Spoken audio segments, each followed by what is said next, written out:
What is up, everybody? Welcome to Pop Culture Philosophers. In fact, welcome to the year of PCPX. That's right. And if you're not down with PCP, we got two words for you.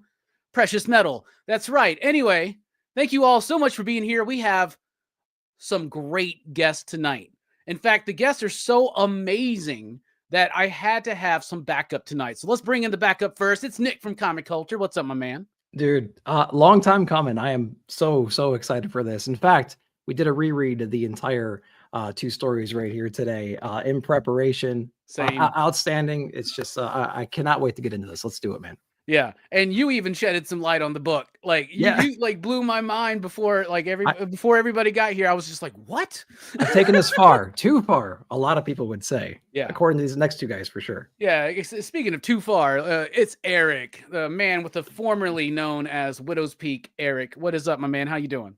Dude, I'm doing fantastic. And since we're showing off the fact that we had to reread everything, I'll do the same here. And I love we all got the hardcover and then the floppies for Precious Metal. Right? Yeah, I love that. Absolutely. Yep. Yeah, I'm so excited to get into all of this. And Nick, yes, thank you for explaining everything that I could not comprehend. So my pleasure. All right, speaking of can't comprehend anything, it's Stu. What's up, my man? How you doing? Thanks, guys. So excited to be here with y'all and talk best book of the year. Where's Absolutely. your hardcover and floppies, man? You got to show them off. This I got my floppies, my hardcovers over there. Don't make me make that. Yeah, nice. All right, without further ado, let's bring them in. They are the creative minds behind two books that have made my best of the year. Little Bird made my best of the year. I believe it was 2019. My number one favorite comic. Every issue hit the pick of the week. Yeah. Same thing pretty much with Precious Metal, which just wrapped up. My book of 2024. So let's bring him in. We got the writer here. It's Darcy Van Poelgeest. What is up, my man? Hey, how are you guys? Good to see you, bro. We're doing so good. Yeah. And then we also have the artist of the book, Ian Bertram. So hey, what's up, the man with the best Widow's Peak on the internet. I swear, right? Yeah, there you go. Thank you all so much for being here. We really do appreciate this. Thanks for reaching out and setting this up. And I'm very, very excited. We're super uber fans. We've been talking about your books for years. I first became aware of your work, Ian, on the covers that you did for the Secret Wars E is for Extinction or something, the X-Men book. Oh, you did covers for that. I did, and then I love those because I was like, oh, man, they got Frank Quitely to do a cover. And I was like, this is not Frank Quitely. Who is this? Right? And then you did House of Penance. And I remember loving the art in that book. And then Darcy, the first time I heard of you was we have a mutual friend, Dennis Camp. And Dennis messaged me and he goes, hey, I got a buddy who is doing a book that you are going to love. Do you mind if I give him your email? And I was like, yeah, that's fine. And you sent me Little Bird #1. And I was just like, what? By the time the book came out, I had read that thing 20 times probably. I was just like, this is amazing. I was fascinated with it. Yeah. And then, of course, Little Bird. And then you did Lotus Land, which I thought was really solid too. But then the long wait for Precious Metal. And it was totally worth the wait. I love this book. So let's kick it off. Darcy. Yes, sir. What made you decide to write comics? Because you were like a commercial director, right? There's got to be more money there. Oh, hell yeah. It's they're worlds apart in terms of pay. But I have never been very good with money. That's I guess I could start there. Or never very good with I guess letting it be the driving force, behind my decisions. But yeah, I started directing when I was super young. I was making experimental films. You'd be shocked to find out. And more just like visual pieces, not even necessarily a narrative. And I started working with dance a bit. And as an extension of that, I met my wife. There, she was an modern dancer, interpretive modern dancer. And and then I kind of got into directing commercials sort of by accident, and did that for a number of years. Really enjoyed it. There's you know, it's like you're not necessarily working with like incredible actors in the commercial world, but then, you know, sometimes you do, and pretty much all the time you get to work with great gear. So I just fell in love with cameras and lighting, and a lot of times because I really enjoy it, but also satisfies the control freak side of me, I would do editorial on it too. Mhm. So I would direct the commercial, and then I had a sort of a post-production studio that I ran with another guy, and we would cut the spots as well. So it was just a nice little thing, but you know, I knew the day was coming where like it just wasn't going to satisfy me, you know, because it never really did, but it was fun for a while. And I made a lot of great lifelong friends and stuff like that. And but yeah, I mean, comics, I love comics and I love movies. Comics were probably my first love, you know, like that was really my first real obsession.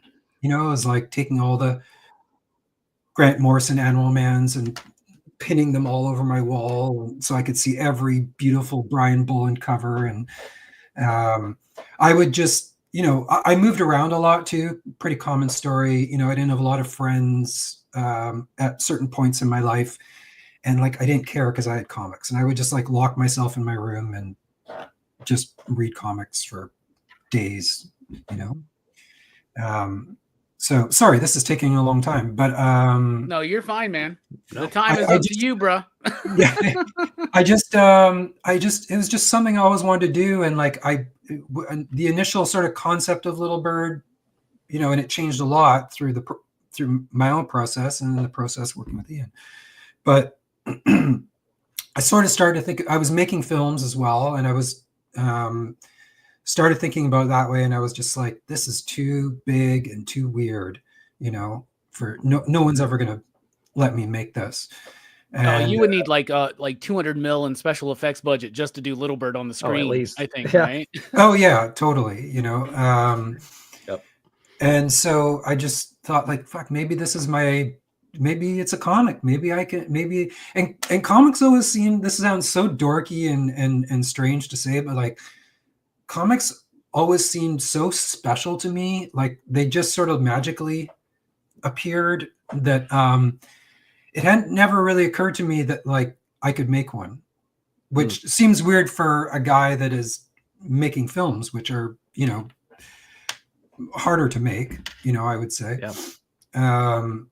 But it just, I don't know, there was something about it that was like intimidating to me. So I think maybe I just held them up on such a pedestal that was just my own strange perspective. But so yeah, and then I found Ian, and we started plugging away, and Little Bird took years, you know. Yeah. After I think issue 1 or 2, Ian, you went and did House of Penance and then came back, right? Yeah, like I did it issue happened 1. like in between. Yeah, I did issue 1 and then House of Penance, and then came back and did 2 through 5. Oh wow, Yeah. I didn't know that. That's cool. Yeah, Whoa. yeah. Well, because when that came up, I was like, dude, this is a big opportunity. You should totally do this, you know. And I was like, I'm nobody. Don't let me hold you back. You're like, But, oh, you're getting paid for this gig. You should take it. yeah. Well, and Peter Tomasi is an incredible writer, and it just seemed like, that's something that should happen. So that was sort of. How did you two hook up? How did you meet? Darcy reached out to me on DeviantArt. DeviantArt, yeah. Oh, Nice. I love DeviantArt. So Me many, too. so many great team ups from that. Yeah. Sorry, say again. I missed it. So many great team ups. I think Tom King and Mitch Gerrits found each other on there. I could be wrong, or some type of a site like that. But yeah. Yeah, most times when someone's trying to make a comic, they get on DeviantArt, they message somebody, they're like, "Hey man, I got no money, but I got this great idea for a book. Man, would you draw it?" Sure. Yeah, essentially. It's not a bad way to do it, honestly. Right. I remember I just went to my friend, shout out Jensen Eckwell, amazing illustrator. She's teaching a course at SVA, and she brought me in, and students were asking me like how I got started, and I said DeviantArt, and we're old now because none of them knew what that was. Not a single one. They looked at me. I was crazy. I was like, oh shit, I don't even know if it's around anymore. It has to be, right? I think it is, but look it up right now. it's probably not the same. But yeah, it does feel like you're saying MySpace when you say it out loud. Yeah, no kidding, right? Yeah. Like the good old days of message forums. It's still around. Yeah, we met each other on LiveJournal. Yeah, Yeah, like, LiveJournal. But Like- I got pointed to DeviantArt, and maybe even to Ian specifically. I can never really remember how this went down, by Ed Brisson, and that was because I met him at Vancouver Fan Expo. I'd never met anybody that even worked in comics before when I was, first started working on Little Bird, except for Ed. He was the first person I met. And I was like, how do you find an artist? Like, how does this work? He's like, well, you go to DeviantArt. he's like, go to MySpace. Go to MySpace. And I was like, okay, I've heard of that. I'll check it out. But then he might have even been like, hey, if you've never seen this guy, his shit looks rad. And I think it was like, I think he literally pointed me to shout out Ed. I didn't know that story. Yeah. That's cool. At least that's how I remember it. So That's awesome. love There's it. a lot of talent in Canada in the comic book industry. Ed's one, Jeff is one, Jeff Lemire. There's a few of y'all. They're just making some waves, right? Matt Kind. Is that how you? Is he Canadian too? Yeah. Zdarsky? Matt's Zdarsky's great. Canadian. Zdarsky. Yeah. We don't Lonnie- need to talk about Chip, man. Chip's been Lonnie talking about Nadler. Zach Thompson. Oh wow. Those guys are great. Yeah, so they're good friends. So and Darcy, they were what was the comic book that made you realize that comic books were more than just like superheroes and throwaway fiction for kids and stuff like that? Like, what was it? Animal Good Man question. for sure. Yes. Yeah, it always comes back to that. I think it was issue 7, the Coyote issue. Yes. Yeah, the Coyote 6 or 7. Gospel. Amazing. Yeah, Coyote Gospel. I mean, I finished that and I was like, well, it's like anything that's ever been interesting to me in my life, which is like I don't know if I understand all of that, but I don't need to, and those are the kind of movies I like. That's the kind of stuff I like to write. That's it connected with me from a very young age, that I always enjoyed being like an active part of stories. I loved choose your own adventure books when I was a kid and stuff like that. Oh, bro, same. Yeah. Dude, you're taking me back. It was so exciting to be like, oh, do I go to page 85 or 72? I don't know. Yeah. Would you ever cheat? Oh, you peaked. Yeah, I all the peaked too. time. Oh yeah, All oh, the yeah. time. No. Go back. But This doesn't seem right. This doesn't seem right. Yeah. yeah, and puzzles and stuff. Those Right. I just love that kind of stuff, and so it just immediately connected for me, So yeah, I'd say that was sort of the first thing that because I'd read maybe like some G.I. Joe and stuff like that beforehand, but it wasn't until that I was like, okay, now this is good, like Yeah. So yeah. This is a whole other level, right? Yeah. That's super cool. Ian, what about you? I want to know, because I want to know, like, what are the artists that got you inspired to jump into the industry? Because in your work, it's a very distinctive style that's truly just Ian Bertram, right? But I see Mobius, I see Atomo, I see Quietly in your work. So what was it that got you like going into this industry, like that ignited that passion, that fire?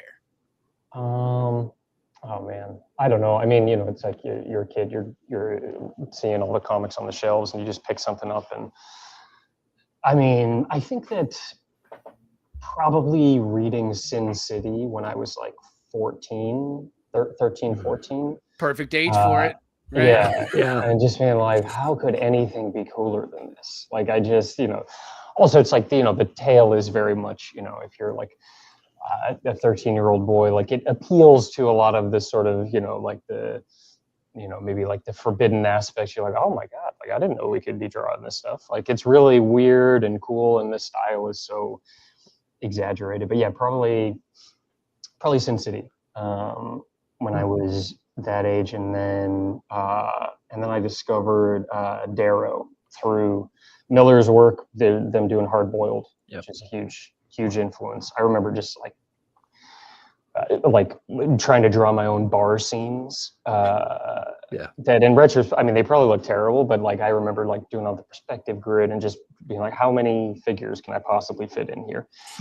And I was talking with Trad about it, but you know, at the time, like you don't realize that they draw them bigger than the page. Yeah. Right. So like you're just trying to draw like he draws, but on 11 by And with Darrow, 8 by 11 paper. With Darrow, even huge. more. His stuff right? is huge. Yeah. That reduction's nuts. Yeah. I remember it was pretty infuriating not knowing how he did it, but and then obviously, I mean, you hit the nail on the head. Mobius, Quietly, are huge influences. Robert Crumb, big influence as well.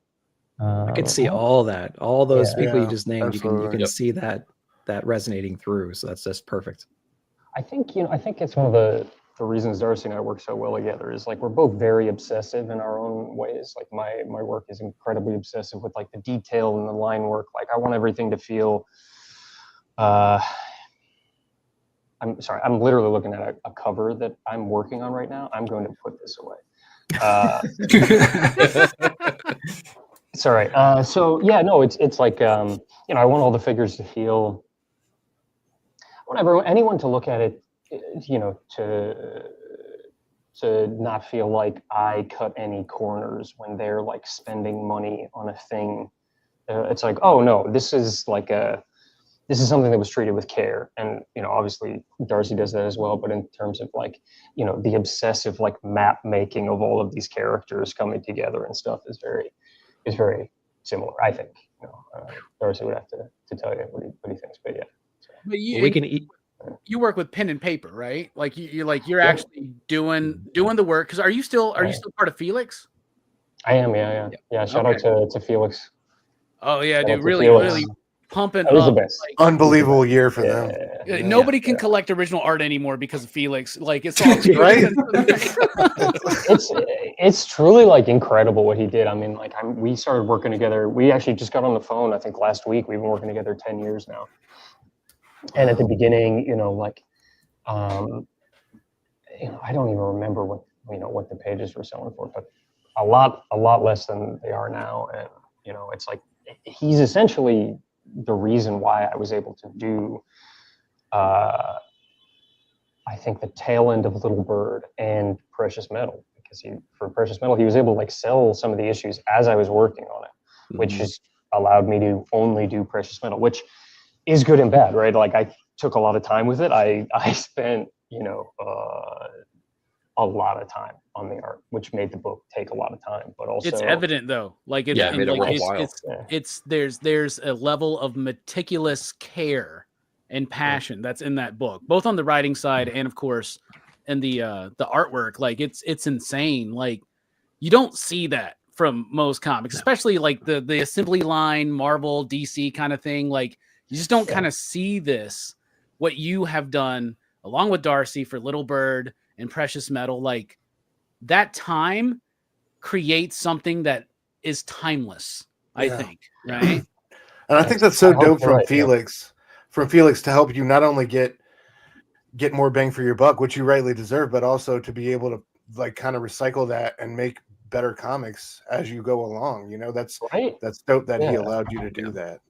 Oh, Felix is the best, man. One of my favorite people in the world. Yeah. Also, like a good human being. Like I really, I mean, we're friends. Obviously we're, I don't know, business partners. Like we work together, but he's a good dude. So I met him very. Shout out to Felix. Yeah, I met him. I met him very briefly, like a couple years ago at Heroes Con.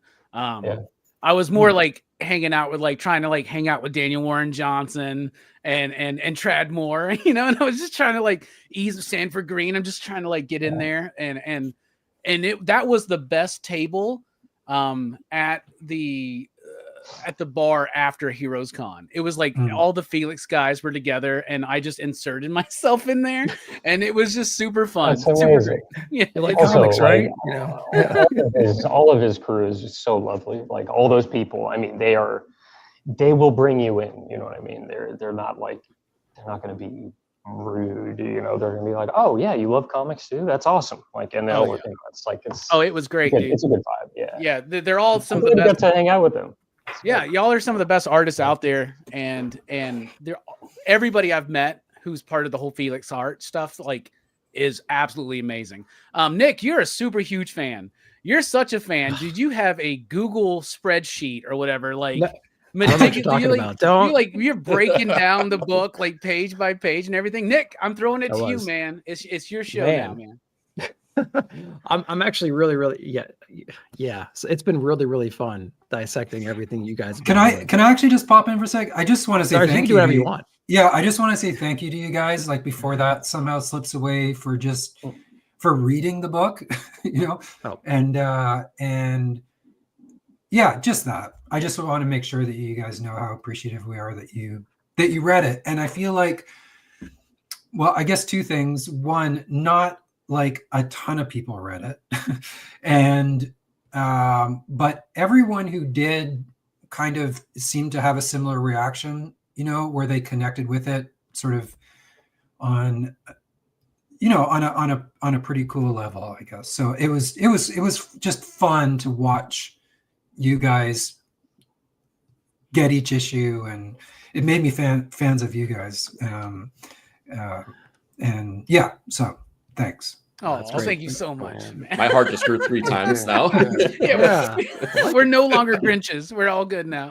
We just end the show right there. That's we're not going to get. I probably should have saved that for the end. I don't know, but I just didn't want it. I can't wait till you come up with at the end. That's gonna be great. Now, well, thank you both of you for making comics that are worth that are worth that. Like, I mean, honestly, like, not to. I'm just we talk about comics. You know, we all do weekly shows and we do our monthly review together and stuff. And I really do feel bad that there was that 1 month Nick wasn't able to be there. I wasn't there. Like, didn't quite hit the perfect number to be the book of the year, but it is the book of the year. I put it as my number one. I know that everybody else was like highlighting it. Absolutely. No, thank you for making books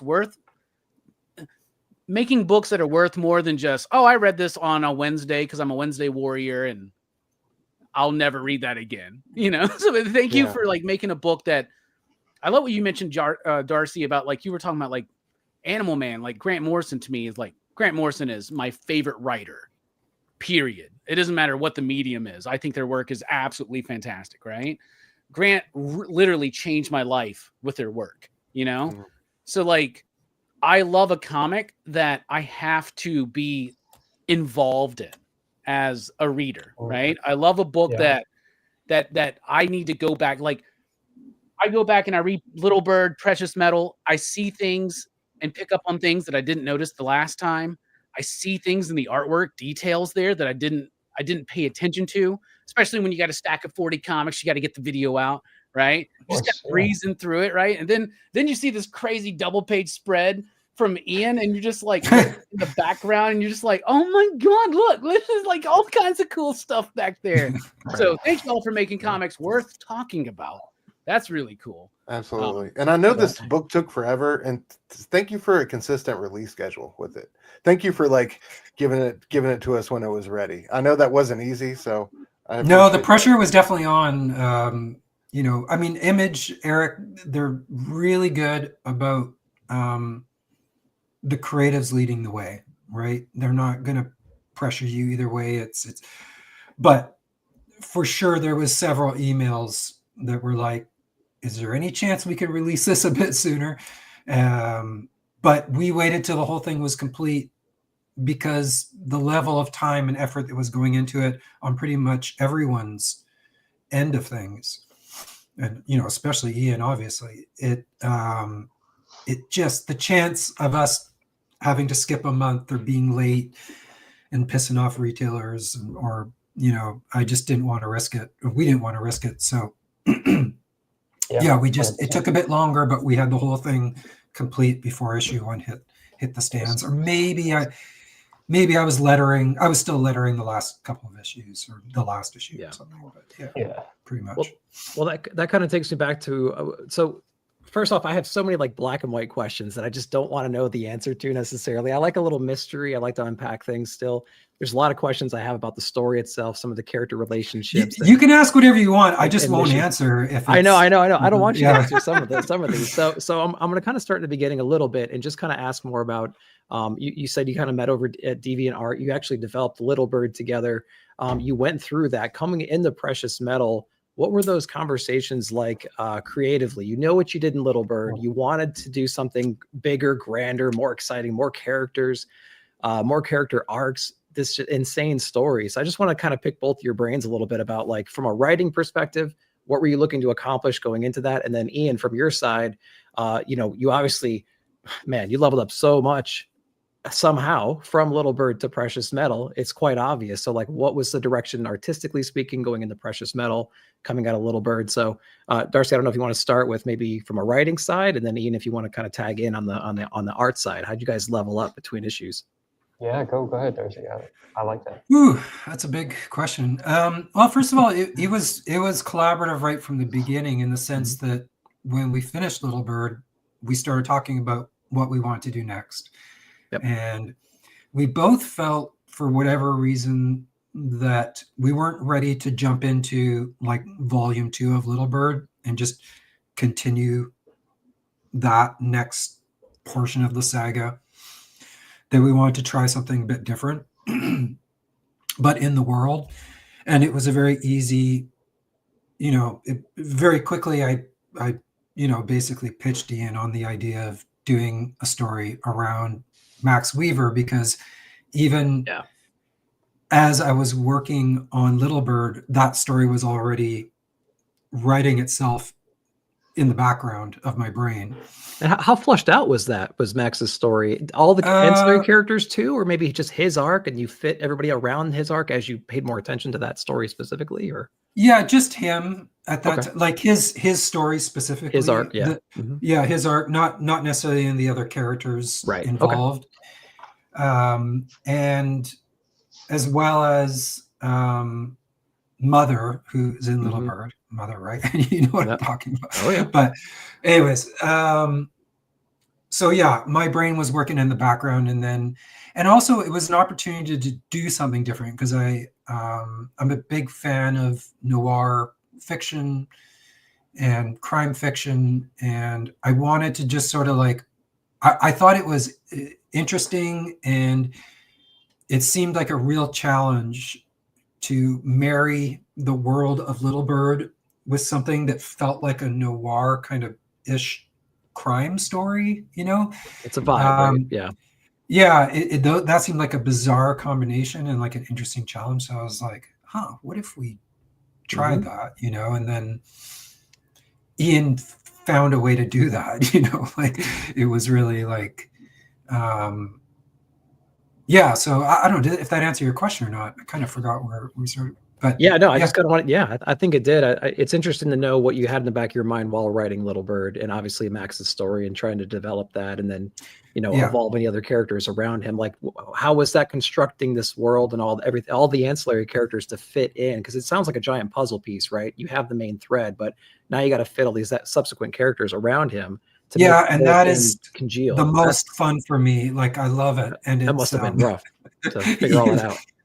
It wasn't rough. It was super fun. Like, I just love that. And, I would have 100 characters if I could, I don't know about 100, but I really like. At that point, Ian would be like, yo, we need to bring this back a little bit. Right? Because I already got a guy. It's all eyeballs. I can't do much. You want 2 eyeball guys? Yeah. I got to shout out to Darcy. Like, sorry to cut you off, but one of my favorite things that Darcy does when you're talking about that sort of like roadmap kind of puzzle piece fitting stuff, like there's stuff in Little Bird that I did not realize was even alluding to anything that is a larger story, right? Right. And there's stuff in Precious Metal where I know there's certain things that are alluding to, at some point I hopefully do, a third book in that series, at some point. And there's stuff that Darcy's alluding to. I won't say what, but like it's really impressive. Like all of this kind of like weird puzzle work that he's doing. Like it is cool. It is very cool. So yeah. Anyway. Yeah, I mean, just the way characters' lives link together is just the most, like, the intersections of people's lives is the most interesting part of writing to me, or at least, I don't know, it's the part that gets me to the keyboard anyway. Yeah. And Ian does like such incredible character work. I've told this story before, but like Max Weaver in Ian, don't say anything that to embarrass me too badly, but like Max Weaver in Little Bird, like when I wrote that character in the script, my character description was completely different, right? It was, if I imagine, I remember what I wrote. I don't know if you do. It's so fucking bad. It's just like, I did a sketch of it. He's got a wooden leg this and a is not parrot. gonna work. He's got a wooden leg. I was and a just parrot. like, I was just not like that. But I was just like, God, this is like, actually maybe it would have been okay. But anyways, it wasn't where we ended up. And Ian's like, but I think Ian could see what I was getting at, which is normally the case, right? And then he just does it so that it's actually good and interesting. He's like, well, what do you think of this? And he sends me a sketch of what we know as Max Weaver, and I was just like, absolutely. It was just so perfect. And also just like one of the, it's just, my hair went back. I was already my mind was racing through this guy's life, just looking at his face. He'd been through all this stuff, and the story was all just starting to, and I was like, fuck, slow down. I gotta work on this book. Yeah, but anyways, I imagine your initial, I imagine the initial description being like Ursula from Little Mermaid, but with an eye patch. Oh my God. Yeah, no, it was, if I remember correctly, it was more beast than man. It was more of like, it was, yeah. But anyway, it's again, I've gone on a tangent, but that's kind of how it started. And just that scene, I kept going back and looking at that scene in the third chapter or third issue of Little Bird with Max in it. Him and Axe have a conversation about how Max felt betrayed by Axe, and it's like one line of dialogue. But in my head, I was well into that story, and I do that for all my characters.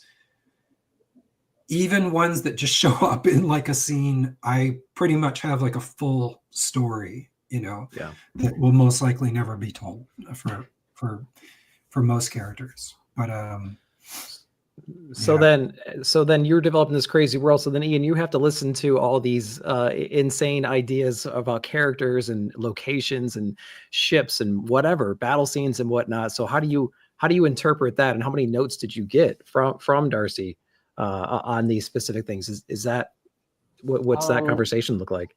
I mean, Darcy's great where if he has like a very specific visual in mind, he'll be like, this is exactly what I'm thinking, right? And I will try to adhere to that as much as humanly possible. But also in the script, if it's like, hey, go nuts, right? Like, I know what that means. And what that actually means is draw whatever you want. Truly, like without, he's not going to come back in and be like, actually, you know what? I think it should be this, right? If it's a crazy character, it's like, please do the craziest version of that. Like, do the one that's the most satisfying for you, right? Which I think is really cool. And as an artist is, and doing what you want, Ian, that's like tentacles and blood and like all kinds of splatter and landscape shots and flowers, cubes, lots of cubes. I'm glad you brought up the flowers too. Like, I like the dichotomy, like, right? Like, I love, all my stuff. It's like it's the violence, right? And then it's also sort of like, and very similar how Darcy writes. Like, I mean, also we've been working together so long. Like, I don't even know. It's hard to know where I end, and Darcy, kind of begins when it comes to this, maybe the overarching content. But I think one of the reasons why we were drawn together is like the early stuff that I was doing. Like, it just feels like something Darcy would write anyway, right? Yeah. It's like my earliest stuff that I think I posted on DeviantArt was like my personal sketchbook stuff where it's just this like weird labyrinthian, like it's like huge, like I don't know, like vagina monsters and fleshes without faces without flesh. But then there's also like this kind of like beautiful little boat that's just kind of bobbing along this like Acheron River, right? Like, man, we need lasers to blow this up. Yeah, Just yeah, exactly. Yeah. I also did quite a bit of just to add on to what Ian's saying. I did quite a bit of documentary work for a while, and I learned a lot doing that about. I guess a lot of that has come into how I write, in the sense it's like, you know, there'd be whatever's going on in the story, but then I'd spend like an hour just filming like a close-up of a leaf just moving in a certain kind of way. Yeah. You know, You're like the kid in American Beauty. You're with the American bag. Beauty. Yes. Yeah. No, It's the most beautiful thing you've ever seen. as horrible as a that is literally me, like at 19 or whatever. That I was literally. It's that all of person. us. Yeah. And Ian, and like, so just to add on to what Ian was saying, it's like and he illustrates that way. So it's like if something horrible happens, the first thing I want to write about afterwards is something incredibly beautiful. And that's how Ian likes to draw. So that is just like kind of a weird synchronicity that we found in each other. I think that made working together. Can I tell a fun story Yeah, about like exactly this? Yeah. This was years and years ago. I was on this like vacation. It ended up being like a really kind of dark, terrible vacation in a lot of ways, and weirdly reaffirming in other ways. Anyway, Darcy texted me and he was like, "Hey, I had this crazy dream about a leaf. You want to talk about it?" And I was like, "Yeah, absolutely." And his description was essentially like, in Little Bird, I think it's the end of chapter 1 or 2. It's been a minute, but it's this double page spread of Tantu like standing on a tree. There's this beautiful, you know, eldritch kind of horror of a tree, and then there's these leaves that are kind of descending throughout it, right? And Darcy had this dream, and I think you actually sent me like a drawing of the boxes of of boxes like of these leaves kind of descending through a tree. And I just love the idea, you know, of like this here.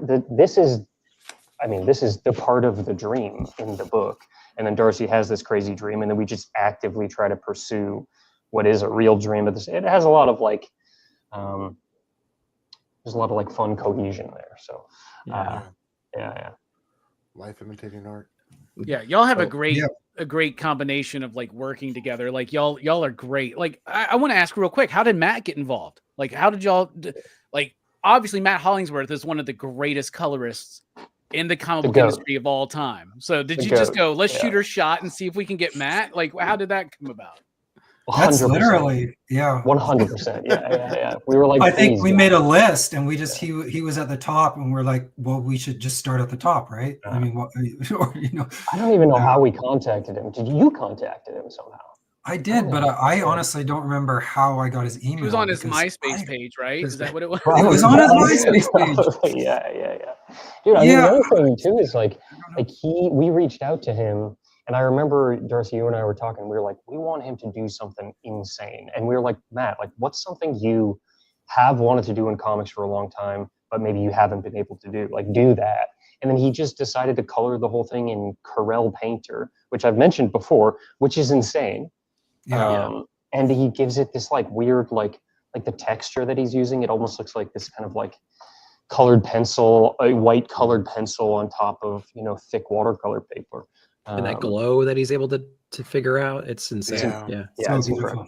Yeah, I mean, he's the type of guy where, like, you know, it's a rare thing working with someone like that. Where, like, obviously, Robbie, you said it, but like one of the greatest, if not the greatest of all time. You know, my personal goat with, you know, for color, like, it just works so well on my work. Like, it's perfect, the stuff that he does.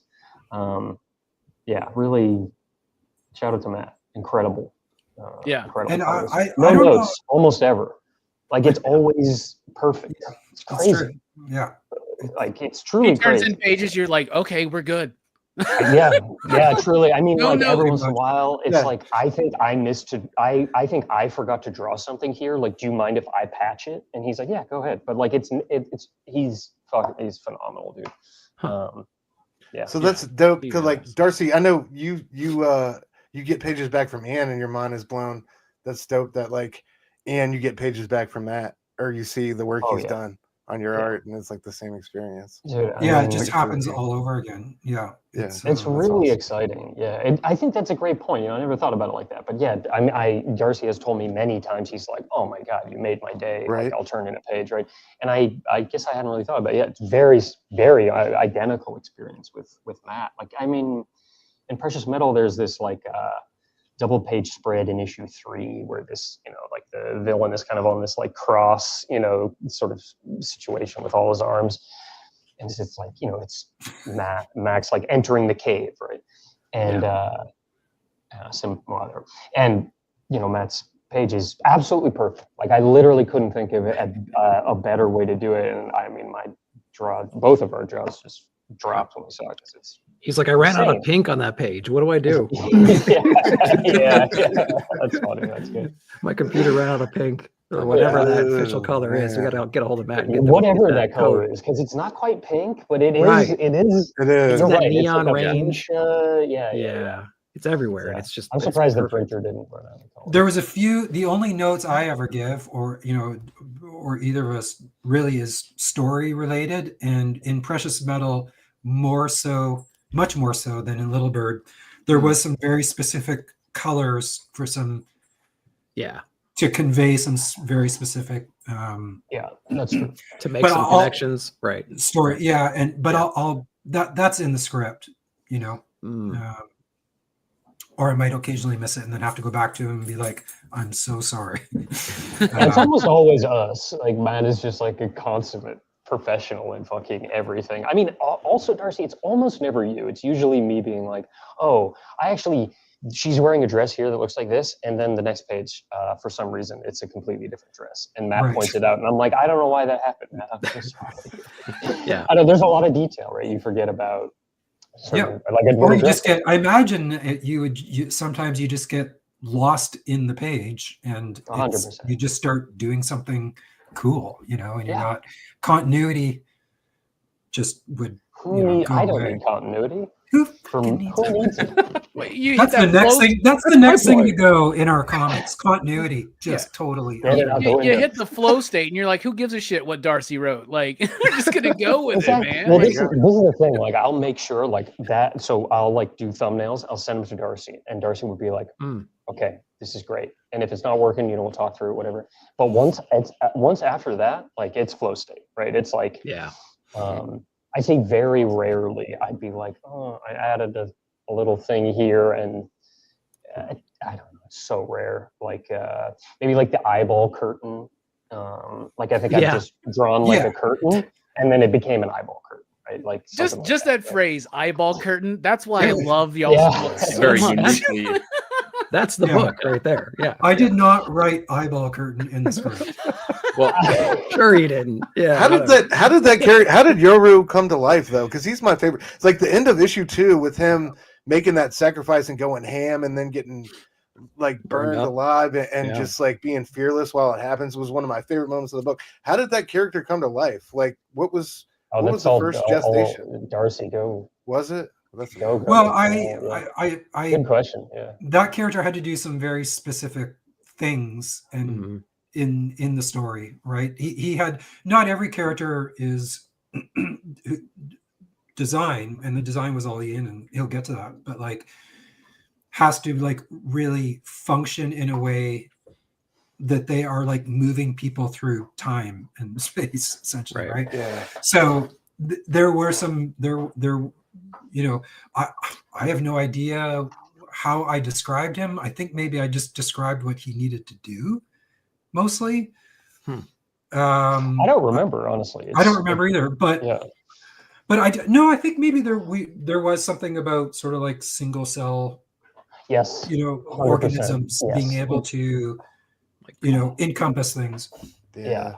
And then then Ian like added the big eyeball, and what is so cool about that character that, is that it's really so emotionally expressive, even though all it is one single eyeball. And Ian still manages to like get the emotion of the character through in different scenes, and if you really look at it, you're just like, it's subtle, but it's all there. So that's so true. Like when Max first meets him, I love that like shot of him leaning over Max, and Max is just like, he's like, oh shit, like kind of withering under him. And man, there's so many shots of just the eyeball in that that end sequence of issue 2 that are just fantastic, man. It's amazing. Yeah. Speaking of eyeballs, Eric's got some really great eyeballs. So Eric, we're throwing the show over to you, E. What come on, man, what you got? Well, I love hearing about the here and now of you guys like working together and the collaboration of it, but I'm extraordinarily curious because Darcy, if I heard you correctly, the genesis of this really did come by way of film first. How did the visual language change like in your head for how this would become a film? Because like I'm thinking about like the old saying where they're like, film, like the downside of film is that you have a budget, whereas comics, you don't have a budget, you can go crazy. And I don't know if I could see this as a film. Like maybe Terry Gilliam could pull it off, maybe, but like I don't know if I could see it. So how did that visual language change in your head when you thought of it as a film to the point where it became a comic book? How did it change? It changed over time, and Ian was really patient with me because sometimes I would, and I still do this, sometimes I'll describe shots the way I would compose it with a camera, right? In the breakdown, and Ian will call me up or whatever and be like, it works for film, but it doesn't really work here, I think I've gotten a lot better, but in the beginning, I think you're perfect at it now. But in the beginning, there was like one or two things where more than that. You're being kind, but like. It was an evolution. What the advantage that I had is that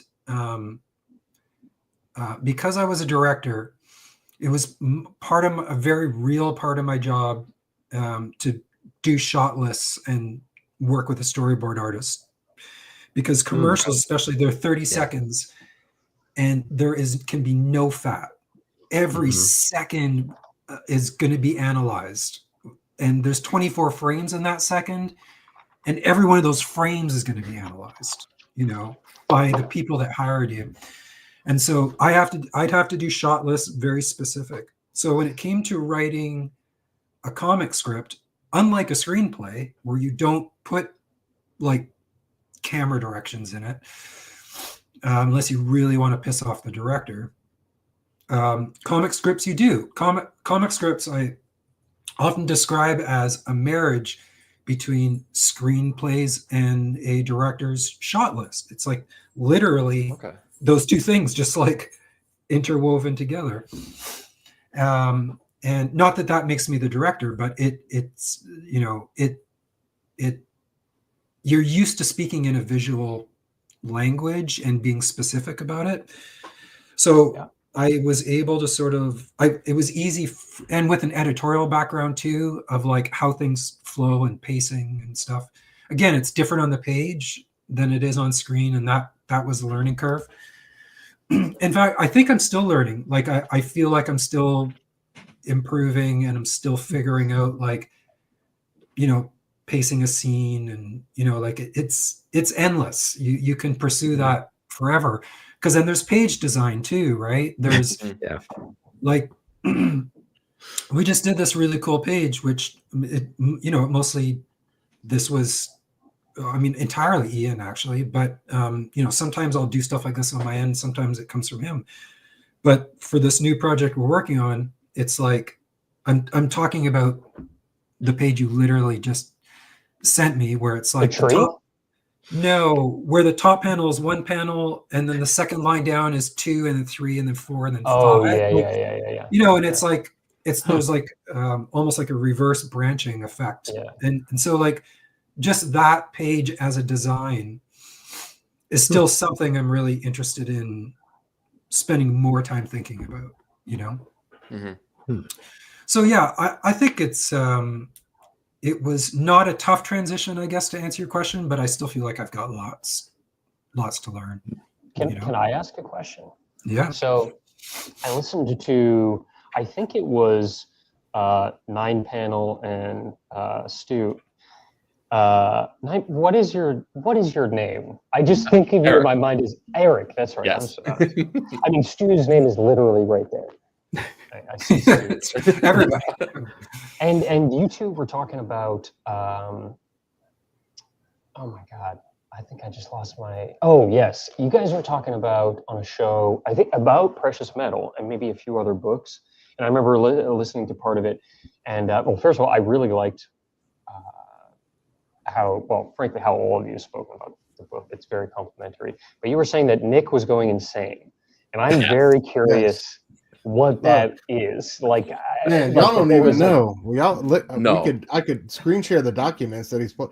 It's You like, don't have to you do know, that. the crazy this guy with dude's the got a room that's the filled with cork like board images and from the, You know, the cork text board with the and strings. strings and like that's.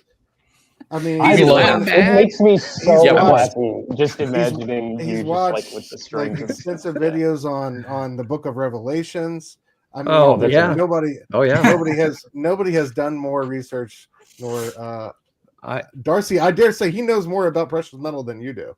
Probably. It's Like, seriously, Probably. amazing. 50% of the time we're laughing. 50% of the time we're scheduling. We're his worried intervention. for Like, him. guys, Even- We're worried Like, for him. Even today, I'm dropping in the chat, like, I think I figured something out. And these guys are like, I'm starting to worry about you even more. Yeah. now. It's like, That's I just verbatim. reread I it said again. He literally I mean, said, I'm worried about you. I love that so much, man. I appreciate too. it. We, Yeah, it's that's design. It's that's the intention, is to just sort of, you know, have there be layers of discovery. And my hope is that some people who don't want to engage with it that deeply can still enjoy it, you know? Yeah. But for others, then it's there too. Like I think Ian and he brought up right in the beginning of our chat, but it's like, we're both very, I think, conscious of the fact that comics are expensive. You know, they're not really expensive, but they cost enough that we feel an obligation to make something that people can spend time with if they choose to do so. And that's not to say that there isn't like a kind of usefulness for comics that are more easily read and more easily sort of, you know, not disposed of, but like, you know what I mean? Yeah. Because that's fun too. It's just not the approach that it's not my natural state, I guess I would say, you know. Right. I think that's very true. I think that's for both of us, is neither of us is like, I don't know, it's like, you know, I mean, whatever you want to call it, but I'm working all the time or thinking about work, you know, constantly, where it's like, you know, we'll have this ongoing, you know, text thread where Darcy will be like, oh my God, I just figured this thing out. It's like, oh fuck, like it's just like this. I think the obsessiveness in the work is similar to the obsessiveness in the approach to maybe life, you know, and not in a necessarily always unhealthy way. You know what I mean? There's a lot of beauty and obsession as well, but there's a lot of aspects that could be filled with more ease, I would say.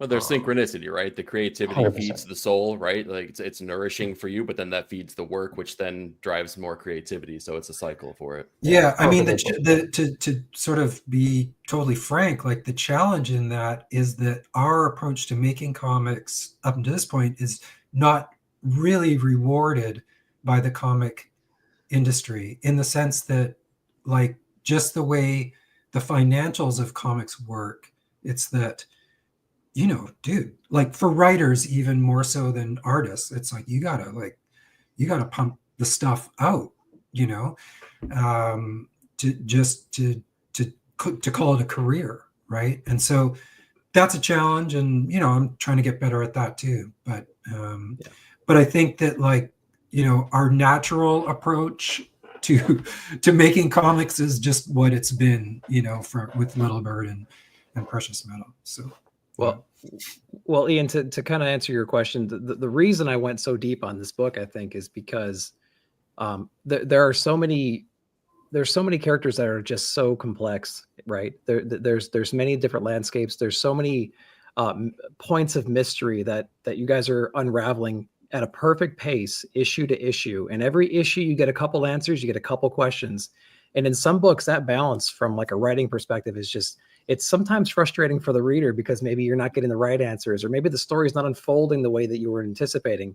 But I got to say, this one from start to finish was perfectly paced. Every single character you guys introduced was designed well, had a perfect just like portrayal of them and their attitude. They had a perfect arc to them as well. And it made you go back every single time this book came out. It made you go back the month before, 2 months before, and get caught up, right? And read that again and say, like, you know what? There's a lot of foreshadowing moments in here. There's a lot of seeds that are planted all over this book. And every time you read a new issue, it made you go back and reread it again. And I think it's the first time I've ever had a comic that did that to me, you know? So every single issue was just a treat to read. And I kind of got obsessed with like trying to figure it all out and trying to piece it all together and like analyzing every issue and like, what did we learn? What are the beats? What are the themes?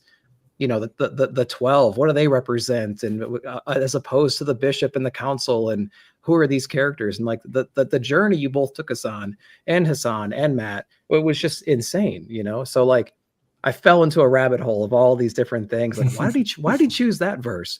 What's the 12 mean to them? And like, how does that exist in this world as opposed to the mods, as opposed to the bishop and everything? So yeah, Ian, to really to answer your question, it was the complexity of the world that you both put together that made me go down this rabbit hole. And it's been such a pleasure, like dissecting everything and trying to figure it all out. So it truly makes me very happy to hear that. I mean, I think that I love the idea of you going insane, like actually losing your mind because of our book. That selfishly and personally, it fills me with great joy. Yeah, so he doesn't have a very intensive Google document on Amazing Spider-Man, just so you know. Right? No, believe it or not, no, it doesn't exist out there. The last week I've been obsessed with the freaking designer, and I'm like, I got to break this guy down, dude. This guy's really intense, man. He's got so many motives. He's the key to this whole damn story, I feel like sometimes. And I'm like, I got to go through all this stuff. But like, man, you guys knocked it out of the park. But yeah. And to ping off of what Nick was saying too, one of the best parts about it, because Nick and I also did like a reread of Little Bird as well. Yeah, top-down walkthrough. Yeah, exactly. And we've done multiple at this point as well as Precious Metal. But that's the most worthwhile part of the story too, is that every single time, and I'm speaking for myself, but I'd be willing to say that I'm speaking for the panel. Every time I've done a reread of one of these, I found something new that made me like I rediscovered something that I didn't understand about the story, yes. And then that made me also understand a part of, you know, Little Bird or Precious Metal better, and it made me ask more questions about that too. So like the world kept growing every single time that I read these stories. So like again, it made it so worthwhile. Eric, real quick, do you remember we sat down to do that top down for Little Bird, and we were like, okay, how get about what's your time on that? Yeah, we'll just go through it. Yeah. And all of a sudden 2 hours go by, and we're like, oh my god, I can't believe we went like 2 hours into this book. It's, you know what I mean? So yeah, I love it.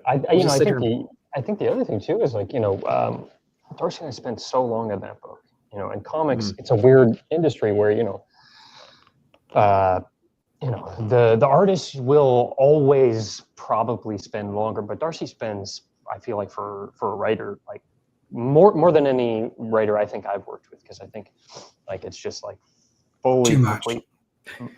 Yeah, I mean, you know, that's not for me to say, but it's a lot. Look at the results. It's a lot of work put in. Yeah, and I think that like, you know, because comics, you know, if I'm going to read Akira, I could do it in a day. You know, that's my favorite book of all time. It's a long book. It's thousands of pages, right? Yeah, like it's beautiful. Huge. Yeah. And you could sit down and read, you know, 10 years of a man's life plus his assistants, you know, all that, you know, in essentially not an afternoon, but, you know, like a 6 hour period, even less maybe, right? And I guess I love the idea of, you know, doing a book that sticks with people where you can, you know, and the multiple reads, that is 100% Darcy, right? Like, yes, the visuals, like I'm adding some stuff here and there where I'm like, oh, there's this, but maybe not 100%. I'll put it this way. I think that if the story wasn't also as layered, if as the artwork, if they weren't equally layered in the complexity, right? Like it would be easier to read through it and just be like, okay, put it away. But I really, it's maybe the best compliment I think we could get, which is that like it takes a while to read it. Like you feel like you need to participate in it in some way. So yeah, it's cool. It's cool to hear. And people in the comments, if you haven't read the story, and we haven't spoiled hardly anything in the book besides just giving us our general vibe. But like when we say it takes multiple reads, that's not because it's because it just takes a while to make all those connections. And sometimes they're subtle and sometimes they're more obvious. And like, that's the fun of it, right? Like it seems like everything is intentional. You know what I mean? And if you don't quite understand it, that means you haven't thought about it enough or made those connections just yet. One of the greatest, like what's considered one of the greatest comics of all time is Watchmen, right? Dave Gibbons, absolutely. Alan Moore. I mean, all of us here on the panel, I'm sure none of us were like, well, Watchmen's kind of overrated, right? Watchmen's great, right? Yeah. But like part of that is because when every time, and I've read Watchmen like so many times, but every time it's a different experience. There's something new I pick up. There's something like, and I tell people all the time, they're like, should I read all the back matter stuff? I'm like, you should, but you should just read issue to issue. Like, don't try to read Watchmen in one night. You know what I'm saying? Like, I mean, you can, I guess, and you can do the same thing. Like Precious Metal, for instance. This is one of my favorite things to say about great comics is it's a simple story told in a complex way, right? Yeah. Like Precious Metal is about a dude trying to discover his past through this kid that he's hunting for, right? Very simple. Man, the book is so much more than that. Like so much more than that, right? And I was immediately taken with Little Bird because of and I know that this is probably a passion of yours, Darcy, in particular, right? But talking about the indigenous tribes, right? And I know that's something that's very personal to you, and theocracy, right? And like religion and government, and how like there's a lot of like, some would say political undertones. I call them life undertones, but I love that these books are just filtered with that. But that's not what the book's about either. The book is about like hope. Like Little Bird to me is mostly about how do we find hope in the midst of despair, right? In the midst of ultimate loss and tragedy, how can we find the branch, the flower of hope? Right. And I think you guys have done that so freaking well. So I really appreciate the meticulous nature of what y'all are doing. And I really appreciate the meticulous nature of Nick's reading. So I like that too. And Eric is working, by the way, on a cosplay of the Eyeball Guy, man. You just wait and see. It's going to be great. He's going to show up to Heroes Con. You don't even know. If this is real, I hope that's true. I really hope that's true. Well, and even if it's not, please start doing it. Because, Eric, Robbie just. Right now, I got homework to do. Put you on the spot now, man. I mean, one thing. Yeah, go for it. No, you go ahead, man. No, I just because we talk a lot about the complexity of the story, but I do try and I think for Ian and I both, we do try and make it so that people don't have to engage on that level, but that it's there. And I guess I said that already, but I have seen a few comments. It's like, does this thing come with a freaking, translator or something, and it's just like, well, that sort of, that kind of gets me down, because it doesn't get me down, but it's just kind of like, well, you're just trying too hard. You know what I mean? Like, you don't have to figure it out. You can just enjoy it, so yeah. And not everybody wants to participate on that level. Right. Totally. I'll have a conversation with people about film. Right. And I'll be like, oh, this is a super brilliant film. They're like, oh, I thought it was stupid. I just didn't get it. And I'm like, well, and then there's a piece of me that wants to be like, well, it's because you just didn't try. Yeah, you know what I'm saying? Right. You didn't do the work too. I like books. I like film that make me work too. Like, I love that you said that earlier, Darcy, about you loved it when you felt like you were participating in the experience as the reader. And that's what makes it more than just an issue of Amazing Spider-Man that we read and then just kind of toss aside, put it in a box, lock it away forever. And then eventually our loved ones have to figure it out after we pass away or whatever, like I love that you are doing a book that's more than that, man. Like it's a book that like, no, this is something like the reason why I have every issue of Little Bird, but I had to buy this hardcover because I needed to have this on a shelf that I could just grab very easily to read anytime. Yeah. Dude, Robbie, I remember when Little Bird first came out, that's how Darcy and I found your channel. I was like, who the fuck is this Robbie guy? This is really fucking cool. You know, like this was like, and truly, like the way that you were talking about it, I was like, oh yeah, like he absolutely gets it. That's the thing we kept saying. We're like, oh man, this guy gets it. It's cool. Yeah. I mean, it's like no, truly, man. It is, and it's a challenge. There's a lot of comics out there. So there's a lot of comics out there, and it's it's even I think in sounding like an old guy, which I kind of am, but it's like it's what are you, like people 35? Are like I just turned 35 like a few years ago. You young buck. But everything is so quick, so immediate. Give it to me. We're all like snapping through reels. Mm-hmm.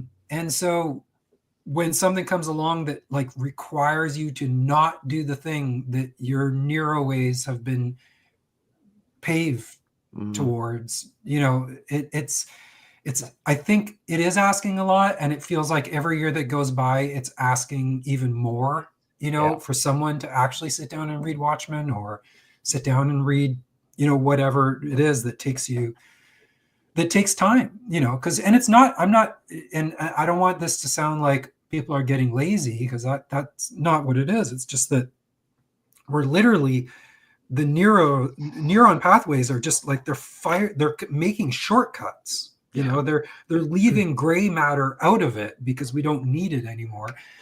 And then we're suddenly asking people like, no, slow down, and or even how do people even find time, even if they want to? That's another challenge, right? Yeah. Plus, there's a lot of competition out there, man. Like what, 250 new comics every week? Every week. Yeah, it's a lot, and it's a lot. So I totally get it.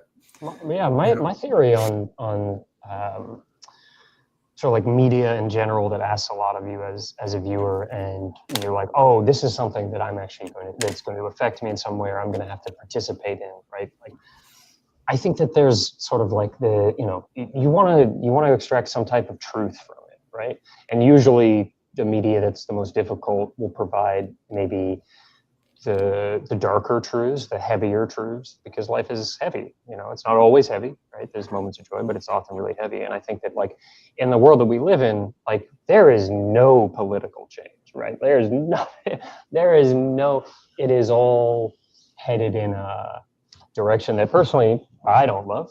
Other people might, but I think that I know for my brother's generation and a few of his friends that we all play video games together, like there is like a deep kind of resentment towards the idea of having to be required to spend your time to extract knowledge from a thing, because that knowledge is not actually useful. Like, why would I learn that if I can't apply that to anything in the world? If there's no institutions that will listen to me, so this is my sort of larger thoughts on this. That's what I think is happening. It's like, why would you not watch TikTok? Why would you not spend your time doing something that is pure dopamine, right? It's not like people don't understand that what they're doing is maybe less healthy for them in terms of their like capacity to find new interests or whatever. It's like they realize that, and they're choosing that every step of the way, because like, why would you choose to do something that would show you a grander truth about life when when we're all trying to avoid it? When you're trying to avoid it, when you can't pay your rent, when no amount of truth will impart any freedom to you or anyone you love, right? Like, so I get it. It's like, it's not.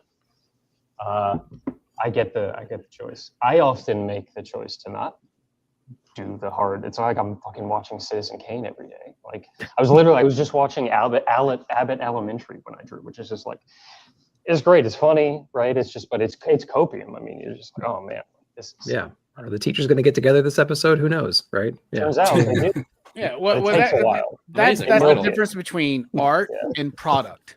right? You know, you guys are y'all are making put. art. You're not really just making a product, right? Like my favorite comic book of all time is The Invisibles. 25 plus years later, I'm still trying to figure that book out. You know what I'm saying? I'm still Yeah, trying to figure that book out. I'm still like, every time I read it, I'm like, oh my goodness, they're referencing this, and like there's so much stuff to get there. So I mean, before we move on here, I just want to know, so in Little Bird, you had Aditya Bidikar, right, as the letterer. In my opinion, the greatest letterer in comics working right now, right? Yeah. And then for the second one, there's probably like a schedule thing or whatever, because Bidikar's very busy. But you got Hassan Osman El Howe, right? The next best letter, like in fact, sure. like it's hard to say who's better, like because they're just both phenomenal creators, right? Yeah. And their lettering. What I love about great lettering in comics, and this is something that a lot of I'm a retailer at a store. I run a store, right? Not a lot of people pay attention to the lettering, right? But I do. And Aditya and Haas, they have a way of making their lettering a very important part of the storytelling, right? And it kind of becomes part of the art. So I'm assuming for y'all's next project, it's got to be like Todd Klein or somebody, because like I don't know, but like how did y'all hook up with Aditya, and how did y'all hook up with Hassan after that? I mean, Darcy, you want to take that one? I'm gonna run to the bathroom, but I'll be right back. Yeah, I'm trying to think. How did I? Ian's like, I don't care about lettering. I'm dipping out. Yeah, no. I do all the automatopoeia. Screw that guy. I don't remember how I initially got in touch with Aditya. I truly don't. But thank God that I did. I mean, yeah, it was. Yeah, it was. I guess it was really important to me without me even knowing that it is something that should be important, you know, at least with Little Bird. Because I just had ideas about lettering, you know, as I have ideas about everything. And Aditya, you know, took all that and made it, you know, I remember like the Little Bird's narration is supposed to look like it's on strips of birch, you know? Yep. And that was a very specific thing because on my mom's side of the family, they all grew up in the deep bush. And my grandfather would write on birch. Like he would just take birch off trees, which is great writing bark. As far as bark goes, it's the best.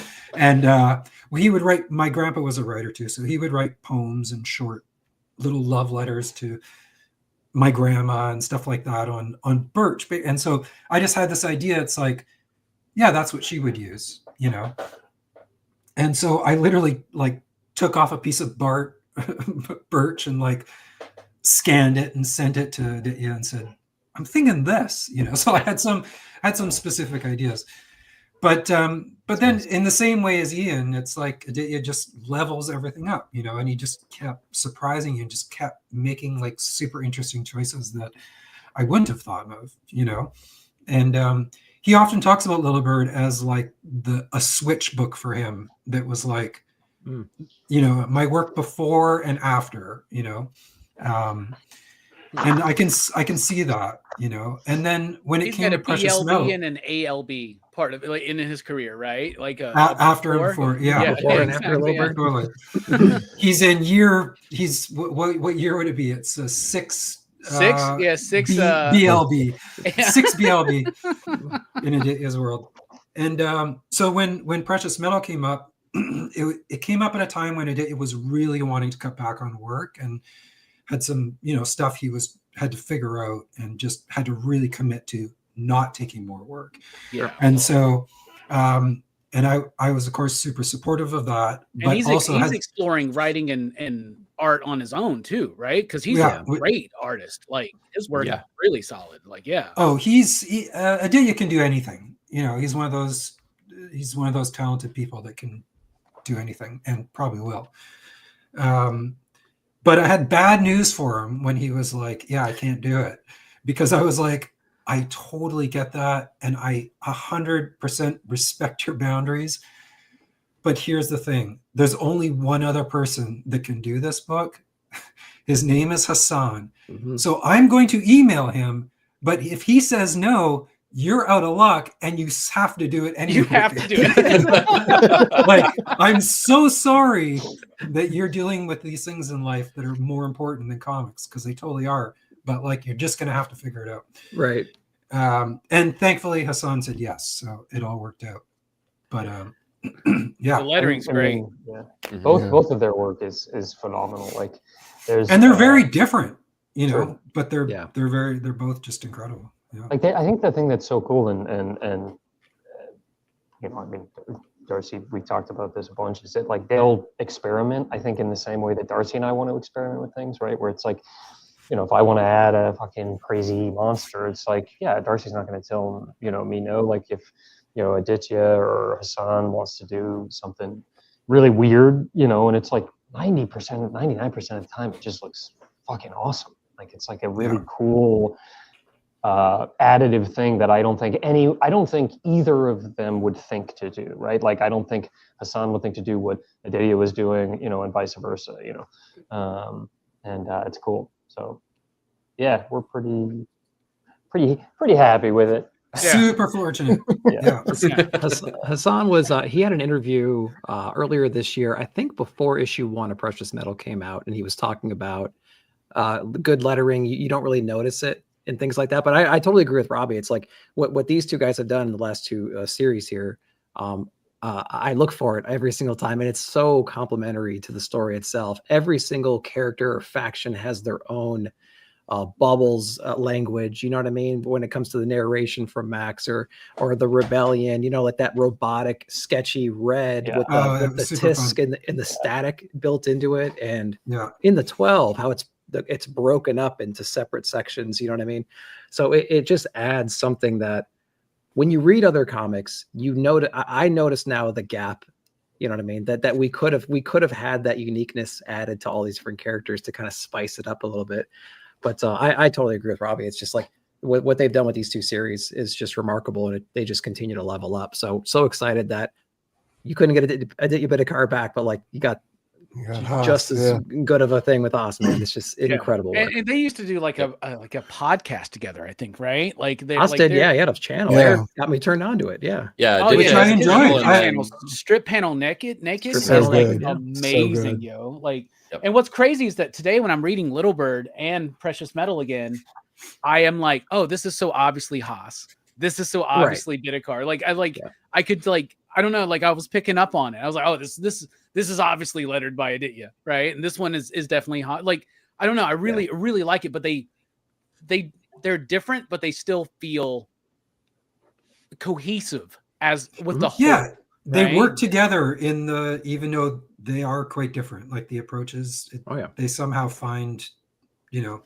I'm going to point out one thing that Hassan did, which I just love, which might be obvious to you, but might not. But like the first caption and last caption of each issue has little cubes, the blocks, starting to come together, and then at the end they're dissipating again.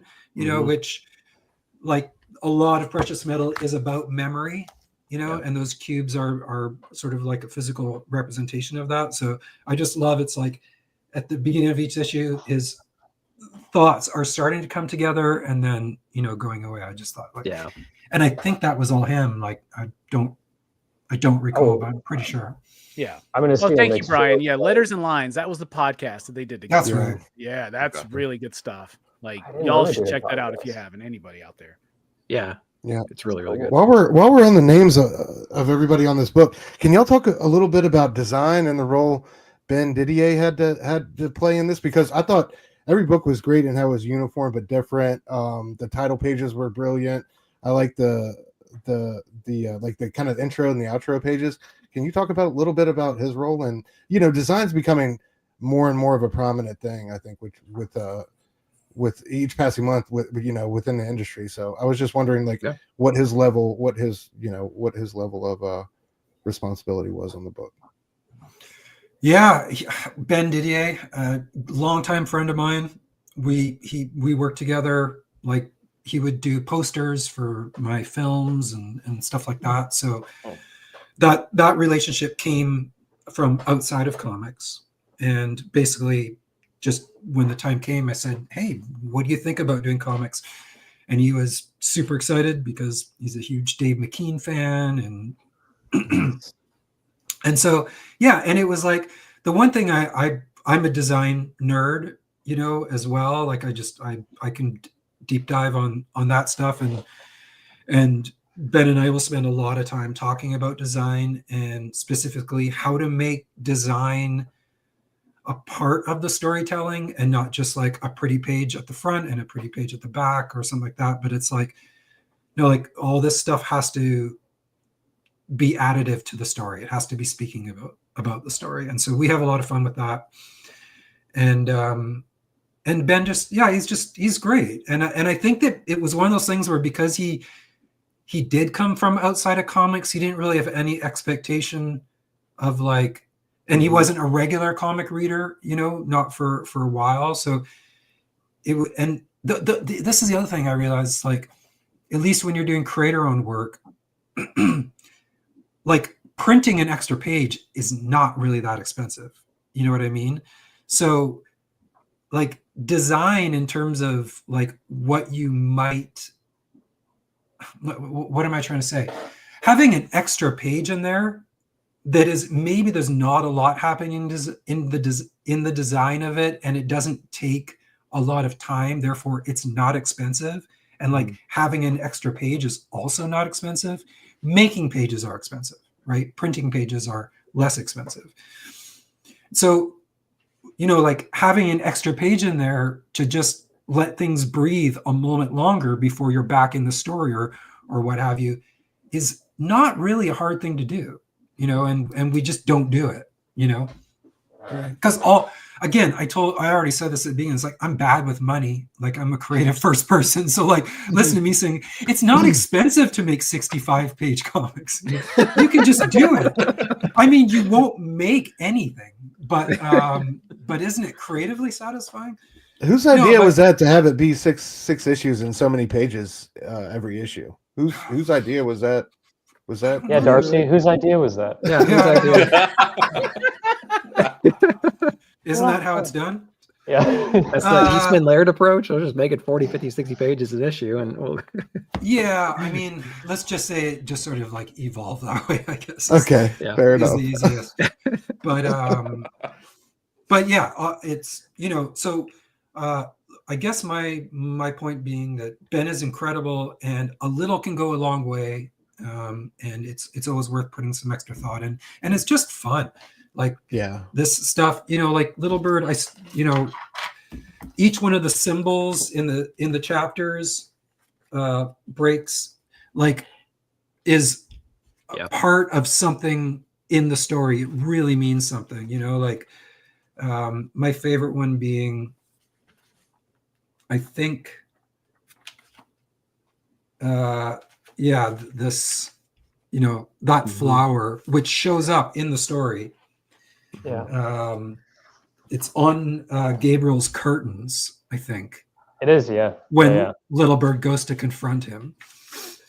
Yeah, that flower like symbolizes death in a lot of countries. Yes, and it's like, also the symbol of death. It's a little foreshadowing there too, then. Yeah, exactly. So it's and it's like this is the kind of stuff we talk about behind the scenes, and we don't expect anybody to, you know. Again, it's a layer if you're willing to go there, but like, it's just fun. I also love it. You showed a little glimpse of it there, but I love the cover progression specifically in Little Bird as well. Yes. As the teal gives way to the pink for every single issue. Like you don't get to see that like without having the floppies like the same way that you do when you have those, and you can just like lay them out right next to each other. It's such a gorgeous transition. I remember noticing that and it blowing my mind. I know, like, right? Oh my goodness, man. And then you're like, what is this like pink goo with like all these tentacles, just like that rising tide, and it's a different character each time, and it's like, all right, read both stories and maybe you'll get some clues on what's going on. Yeah, it's really good. Yeah, shout out to Ben on the design, because the book, the book's and he's done a few so other books unified already. But yeah, it made it feel that much more cohesive to me. And then shout outs to y'all for giving him a credit. You know, not a lot of people do that, right? And putting him on the front cover. I know that like Hickman does it with Tom, right? He'll like put Tom's name up there, and like, but that's important. That's a whole thing. Like the packaging, the design, like those title pages, like when you get to that moment, like, and I think Hickman did a great job of like making that kind of important, right? Yeah. Where you open up the book and you're reading it, and then you get the big title. Now everybody's mimicking that, right?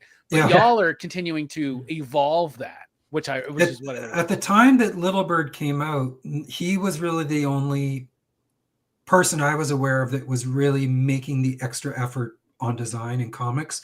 And I'm sure that's not true, and there were others that I was unaware of. But Sure. But I pointed to Hickman's books specifically to Ben when we were working on Little Bird and said, Oh yeah, look at this. Like, this guy has decided to take design seriously in the world of comics, you know? Yeah. And it's so much better for it, you know? Yeah, absolutely. So that was an inspiration, Tom and him. Yeah. Oh yeah. And I tell you this, as a retailer, it's so crazy. Like, I get it. People are like, oh man, $6 an issue. And I'm like, yeah, I get it, but it's just a 6-month investment. And it's something that you will be rewarded for in the future. Right. Like, and they're like, oh, is it going to be worth a lot of money? I was like, no, that's not what I'm talking about. I'm talking about like, you're going to be able to reread this. This is going to be like Alan Moore, Grant Morrison, Neil Gaiman. This is something that you can go back to and mine. And I love what you were saying about finding truth in art, right? Because that is something that I try to do. Like, we're called the pop culture philosophers for a reason. You know, it's like we want to dig a little bit deeper and see, like, what does Bloodsport starring Van Damme actually mean for my life? You know what I'm saying? You know? I like that. Yeah. Absolutely. Yeah, that's and the point. like when you give me a big chunky comic like that, it's easy to sell it for $6. But when, you know, I'm not naming names of companies, but they might rhyme with the word Barvel, for instance. But like, when you're giving me $10 comics that are just like thrown together, disposable kind of stuff, it's hard to sell those, especially when everybody feels like they got to buy all the covers. But like, just being like, no, $6 a month, like, skip your Starbucks one morning and you can buy precious metal. It's okay. Like, and it's worth it. Plus, I'm going to give you a discount. So it's all good. Yeah, there you go. I mean, and they're double, almost triple size, depending on which company you're comparing it to. So Sure. the price, do the math. Even that in that last way, issue was like 70 pages. It was you could tell by lining them 64, I up. think. 64, yeah. Who was responsible for the hardcover, for the cardstock? Was that Ben, or was that Image, or was that a conversation? Because I mean, like, I love a cardstock cover. Okay, this is gonna be in great shape forever. I've read this thing 100 times, and it's like the cardstock of that is really adding to that value as well. Not only is it long, and you guys have created a great story, and it's amazing art and everything, but like physical presentation of the book with the cardstock cover. Who was in charge of that? I mean, Darcy is very much like the person who is like the captain of the ship, I think, when it comes to like a lot of like interacting with Image and trying to like navigate like those sort of like waters when it comes to like picking and choosing. Sure. And he'll come to me and be like, hey, what do you think about this? But we were pretty on. I mean, I feel like we were both like, of course, we got to do like the thick cover. Okay. Yeah, it's because the paper's great. I mean, you know. Yeah. This is all just, really cool. you know, everything from story to paper stock to cardstock covers is all just us living out our own fantasies. You know, it's like we're just making the because at Image, this is y'all, right? Y'all put the book together. Like, nobody's putting this together for you, right? No, and so you're making all your own decisions, and so you're just making the thing that you want to buy. You know, it's like, if I was buying it, I'd want it to be cardstock. Cool, it's even more expensive now. Let's do that. You know? I'm bad with money, by the way. Yeah, have I told you? Have I mentioned that? Yeah. So yeah, I mean, that's all it is, right? And I'm just like, I'm a huge fan of like Criterion films and stuff, and you get the books inside. Like, I like stuff, you know, like I like it to feel like it's something. So yeah, and no one's ever like, I don't think we should, because I do try to make it a conversation, because, you know, like the other thing is with Image, it's like every decision if you're adding more pages to the book, if you're printing on good quality paper, if you're a cardstock cover, this is just like, it just costs you more and more money. It all comes out of your bottom line. Sure. Yeah. And so I don't make these decisions on my own. You know, like, I'll call up Ian and say, hey, like, are you cool if we do this? Or, what do you think? Because And he goes, 70 pages? Bruh, are you serious? I mean, I will say this: anytime, like, you know, you'd add a page or whatever, I'd be like, God damn it, Darcy, that's so good. Like, we have to do it now. Yeah. Like, at no point was, you know, any page that came to me, I was like, actually, we don't need it. It's always like, oh, fuck, this is so cool. Like, this is going to make the book. Like, we got to do it. Yeah, it took a while. And also, like, I drew slow as hell. I mean, I imagine that conversation starts with Darcy going, you know, it doesn't cost much more to print a few extra pages.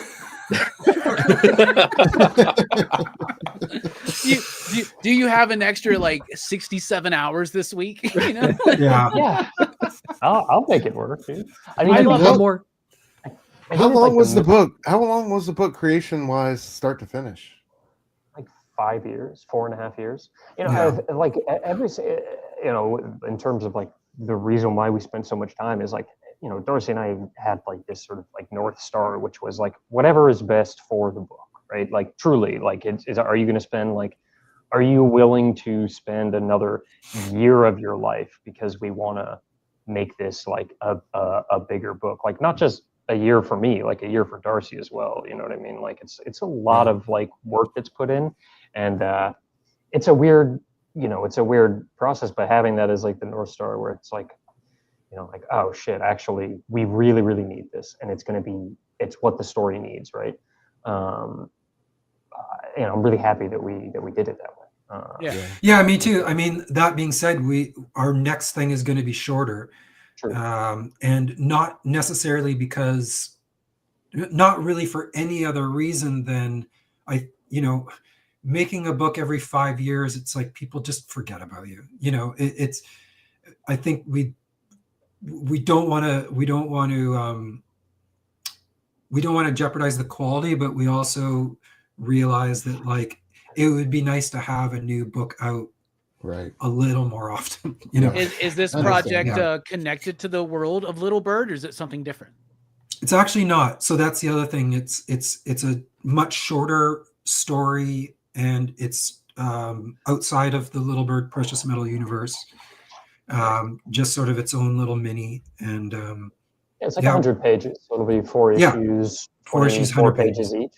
Yeah. Or, like a little we'll see. We'll see. No.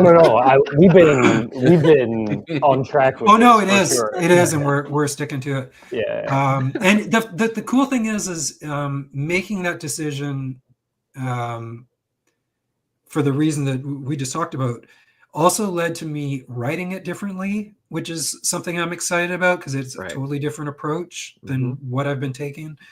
And Ian is like, I mean, wait till you guys see it. He has somehow managed to level up. I don't know how that, you know, and it's just different. You know, we both are like, I was like, I want this. If this is outside of this big universe we've created, then it should look and feel different, and it does. You know. Yeah. That's exciting to hear too, because like, I mean, as much as I would love to see another story in this universe, and I really still hope we do, it's kind of cool seeing something outside of that too, because we, you know, in the industry, we think of names like Brubaker and Phillips, and we think of names like Bendis and Malieve. And I see you guys as that same kind of duo. So to see another story just from your guys's, you know, levels of creativity, that's, oh man, like that really makes it exciting to be just a comic book fan in general. I think with this one too, it's like, thank you first of all. But I think like it's like with this one too, it's like maybe the North Star is like follow exactly what we want. Like obviously what's best for the story, but it's also like, you know, like it's a platform for Darcy to do whatever type of writing he wants to do, right? And it's a platform for me to do whatever, obviously within reason, right? Like it's in service of the story, but I feel like in maybe a slightly different way than Precious Metal. Because I guarantee you, if we added 10 more pages to this story, you know, Darcy doesn't write empty pages. Every single page is filled with so many things, right? Which is very cool. But also, like, it you know, any story can be improved with, well, hopefully any story can be improved with more pages if you have more story to tell. But like, sort of, I feel like, you know, like you were saying, there's sort of like the artificial constraints of the smaller page count for the issues. Like, it's weird for me too, because so many times in Precious Metal or Little Bird, I'd be like, I just want to make this double page spread, right?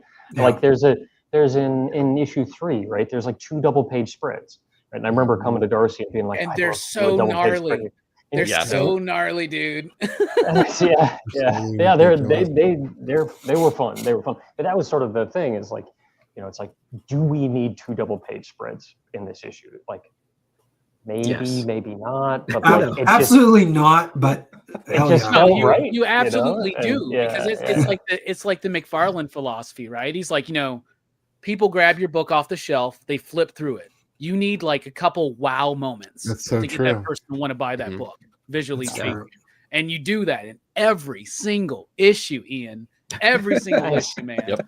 Like it's easy to sell a $6 book to my people when I'm like, look at this, and then they're Look at like, that crap. Look at whoa.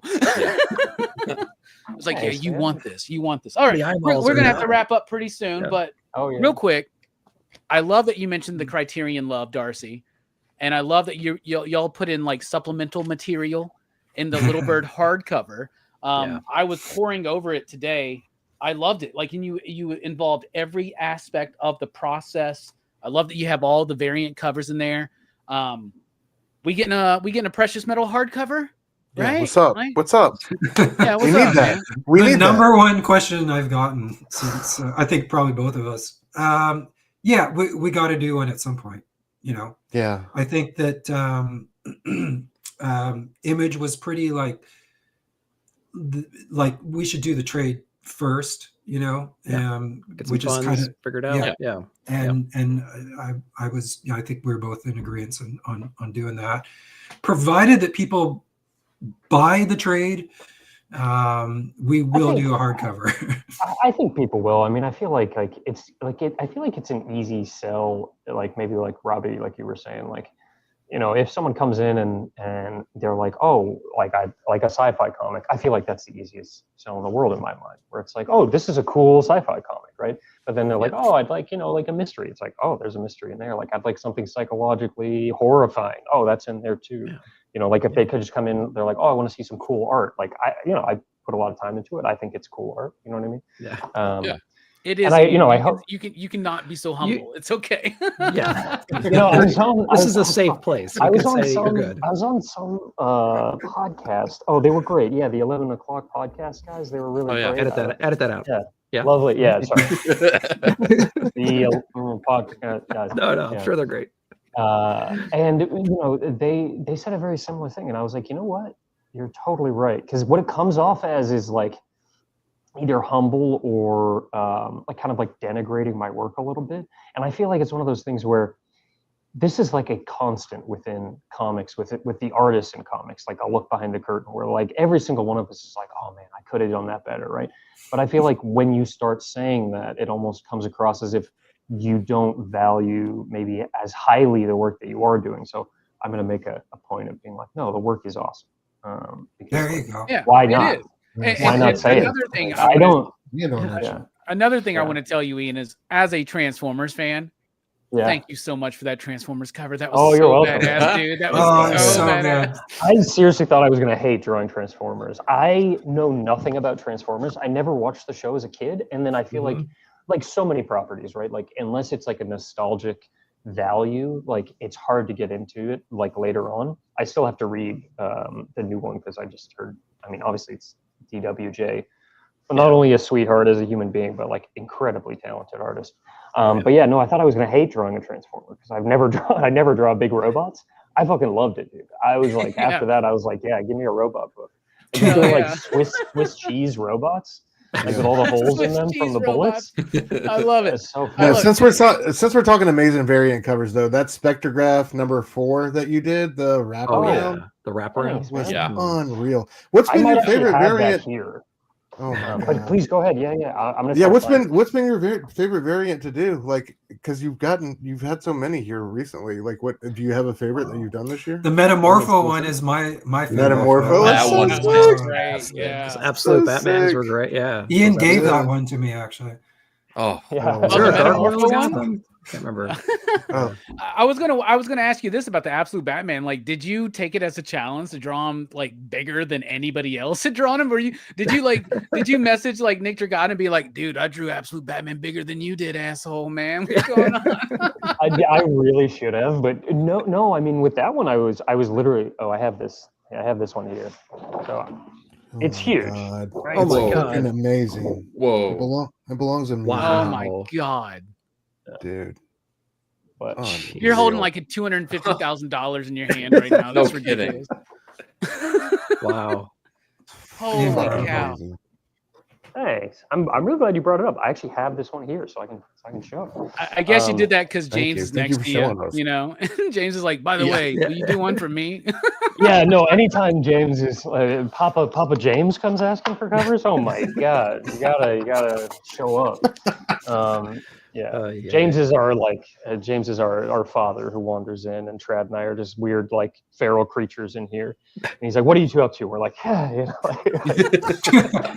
He's like, I did 15 comics this month. What did you do? Like I did 2 whole pages, and I almost lost my mind. No, I think my favorite variant. Oh, that's a really good question. I don't know. The Absolute Batman one, was really fun just because it's so rare that you get to do a thing that is Batman where people are going to see it and everyone likes Batman, or no one's like, oh fuck Batman, right? Like, you know, like it's kind of like a universally appreciated title, and a very personally, I'm a huge fan of a lot of the Batman stories over the years, obviously. There's some of the But best out there, right? Yeah. Yeah, And who doesn't love a Batman with spikes? Like, right. Jesus Christ. And it's so rare that you get to do a drawing of a character where, you know, and shout out to the editor on that, Katie Kubert, who brought me in, like, she was like, yeah, go crazy. Like, do the craziest version you can think of. And I was like, absolutely. And I just like, it was on the next one that I did. I just made his head even smaller, just so his body was even, I was like, I don't think he's big Rob enough. Liefeld It's not approach. big enough. Yes, yeah. Someone posted it on Reddit, and I remember, like, I was just scrolling through Reddit. I don't know why I do that to myself, but on Reddit, and there's, you know, it comes up, and like a bunch of the comments are like, my favorite one was, I see they haven't figured out how to get AI to draw hands yet, which What? like someone just thought the whole thing was AI. I loved it. Oh my god. Wow. Yeah. Anyway. Heck yeah. All right. Now's the point where I would throw it to Stu. Stu, you've been all over, man. You've been great, man. Any final question you want to get in before we wrap up? No, I think we covered the only one thing. There was one great scene in the book that I just wanted to ask Darcy. When Max is watching those dream ships come in, was the whole dream ships and the dreamers, was that a reference to DACA and the Dreamers program? And it felt like immigration themes were real heavy there, and I thought it was so poignant, those scenes where Max is watching those ships like trying to make it and just getting obliterated. Yeah, it's I guess I'm trying to think what the best. It's a textural comment to like what is going on these days with people trying to find safety in other countries, Right. you know, and the idea that at this point America has created a sort of security system that just nukes them before they can get to shore, you know, just the most sort of like dehumanized version of kind of what we're experiencing in other places. Yeah. But also Go ahead. obviously very much a part of Max's own story, right? Mm-hmm. So I mean, you know, the dreamers, right? Yep. So yeah, dream ships. I love that scene too. I mean, like, I remember reading it, and like the idea of it's like there's this horrific death machine that just is like off the coast, and like Max is the only one on this beach, right? Like it's a beach. There's a lot of trash. There's a lot of rubbish. Wreckage. But it's wrecked. Yes, exactly. Yeah. Yeah, those are ships that washed ashore, and the idea that like there's no one else there. The people are completely desensitized to it. You know, like it's just him alone on this beach watching, you know, what he feels is a part of his story, you know. and it's like very weirdly beautiful, like the way that Matt colored it too. Like it's this eerie kind of totally. scene. And dude, your waves are fucking incredible, man. I just love the way you draw the sea throughout this book. It's fucking so good. You know, I wanted it to be like, you know, if you look at the ocean at night, like it has this kind of like very dark curtain aspect to it, which I'm obviously not the first to notice that, but just the idea that you could just sort of like kind of gather it in your hands like a blanket and just kind of like pull it up, you know, so it's this kind of like, it's almost like, you know, and then if you see underneath the water, right, it's not that, right? Underneath the water, it's clear, right? But the surface is this like heavy, unknowable kind of like flowing object that's a singular piece in my mind. That's exactly how it feels too, doesn't it? It really does absolutely. feel like you could just kind of velvety or something, right? Velvety, sort of, For some of those moments with the water, real quick, was there any kind of practice? What was that splatter? You had a lot of splatter on there. I feel like. Do you remember drawing those pages specifically? There's like a lot of bubbles underneath the water. It looks like you just got a brush and just started flicking stuff all over. I just took really cool. One of these pens. It's like a Molotov pen. It's great paint marker, and then just it looks like it came across really well. That effect worked. It started as an accident. He was just trying to get the ink flowing in he's it. Just trying to get it flowing. He's like, oh shit. No. Shit, now I got to do a bunch of the I love it. Was beautiful. I love the idea of that. Yeah. I want to highlight an audience question real quick. About an hour and a half ago, somebody commented, "Default. My question is about the visual world building elements and the meticulous attention to detail of the built environment. Were you inspired by any particular architect or city in designing this world?" That's a really great question. Great question. Yeah, that is a really good question. Great question. So, I mean, the idea is that it's New York, right? So, like, I live in New York, and I'm just constantly wandering around. And, like, the thing about New York, I feel like, obviously, in terms of the structures, right? Like, you never really see a horizon anywhere, right? It's just buildings above you, right? So there's always like kind of cascading light of some kind. But also in New York, like, you know, I don't know if this is not an exact answer. It's more about the environments maybe. And I can get to the architecture in a second, but with the environments, right? Like in New York, like everyone is on a task. No one is, there are characters who are wandering around New York, and a lot of them are unhoused people who have a lot of serious, you know, mental health crisis stuff going on. And you see that all the time. And maybe there's some wandering there, but even they have like a very real purpose to how they're going about their world, and so does everyone else on the street. So it's all of these characters who are in Precious Metal, all these characters who are distinctly individuals walking with purpose throughout the scenes, right, in the backgrounds, right. And I like that, you know, and I feel like that's something I see a lot. So that was obvious, you know, like art imitates life, life imitates art, whatever. And then for the architecture, there's a scene. It's one of the most like for artists like inspiring places would be Horrible to Live, but Kowloon, the walled city, which is essentially like a city. I think it was in China. I'm not sure if they tore it down or not. I believe that they tried to. It's this essentially like, imagine it's fucking Judge Dredd, right? It is a tenement on tenement. Exactly. Yeah. A mega block, but it's in like essentially like a wasteland. Like there's nothing around it, and you just see this like monolith, and it's just people stacked on people, stacked on people. And it has all of this really fascinating architecture that happens when a bunch of people are using the same thing for electricity, all these wires like connected, and like a very naturalistic, horrifying architecture to it. So that was definitely inspiring. Great question. Where did the design come from Sarge's ship? Like, who came up with that idea? Like, it's like a sphere with like nails in it or something. Like, I love the look panels of it. on it. I loved it as sort of, you know, they're like magnetic panels that help it kind of drive, and then there's this weird like antennae above it. But I just liked, you know, I think that I love a lot of design, but I feel like with ships, like for me, simpler the better. And like, what's more simple than a sphere, right? Like, it's just so useful. Yeah. It always looks good wherever you put it. It's always going to look good, right? If it's like a super complicated ship, like you have to move it around to compose it in a way that doesn't fuck with the composition. But a sphere, I mean, It's always Yeah. going to look beautiful. And then you It just felt attach like- more spheres to it. I mean, It's It felt like repeatable the- too, right? Yeah, it felt like the Millennium Falcon in terms of its ruggedness, for sure. Yeah, it's like it's not practical at all, but it looks really fucking Not cool. practical You at know? all. It'll get you out of the Yeah. situation. Yeah. It's It was even in the it's a- book, right? Where doesn't Sarge be like, this book was It's not built for ship's not speed. designed for this. yeah. Yeah. Try to Yeah. escape that blast. Yeah. It's and that was not like, so that's the same ship in Little Bird, which I'm sure you Mhm. Yeah. you all knows, but like, so when it was in, going back to that, it's like not an easy thing to design, because I think in the script it just said it's like it's got a bunch of magnets for collecting scrap metal or precious metals, you know, Yeah. which is one of the sources of the title. Yeah. By the way, groundhog, I Sarge, think, right? I think. says precious metal in Little Bird. I've noticed He that said the today, and I thing, was he like, said the oh, thing. it Yeah, said yeah, the yeah. name of the next book. It's right there.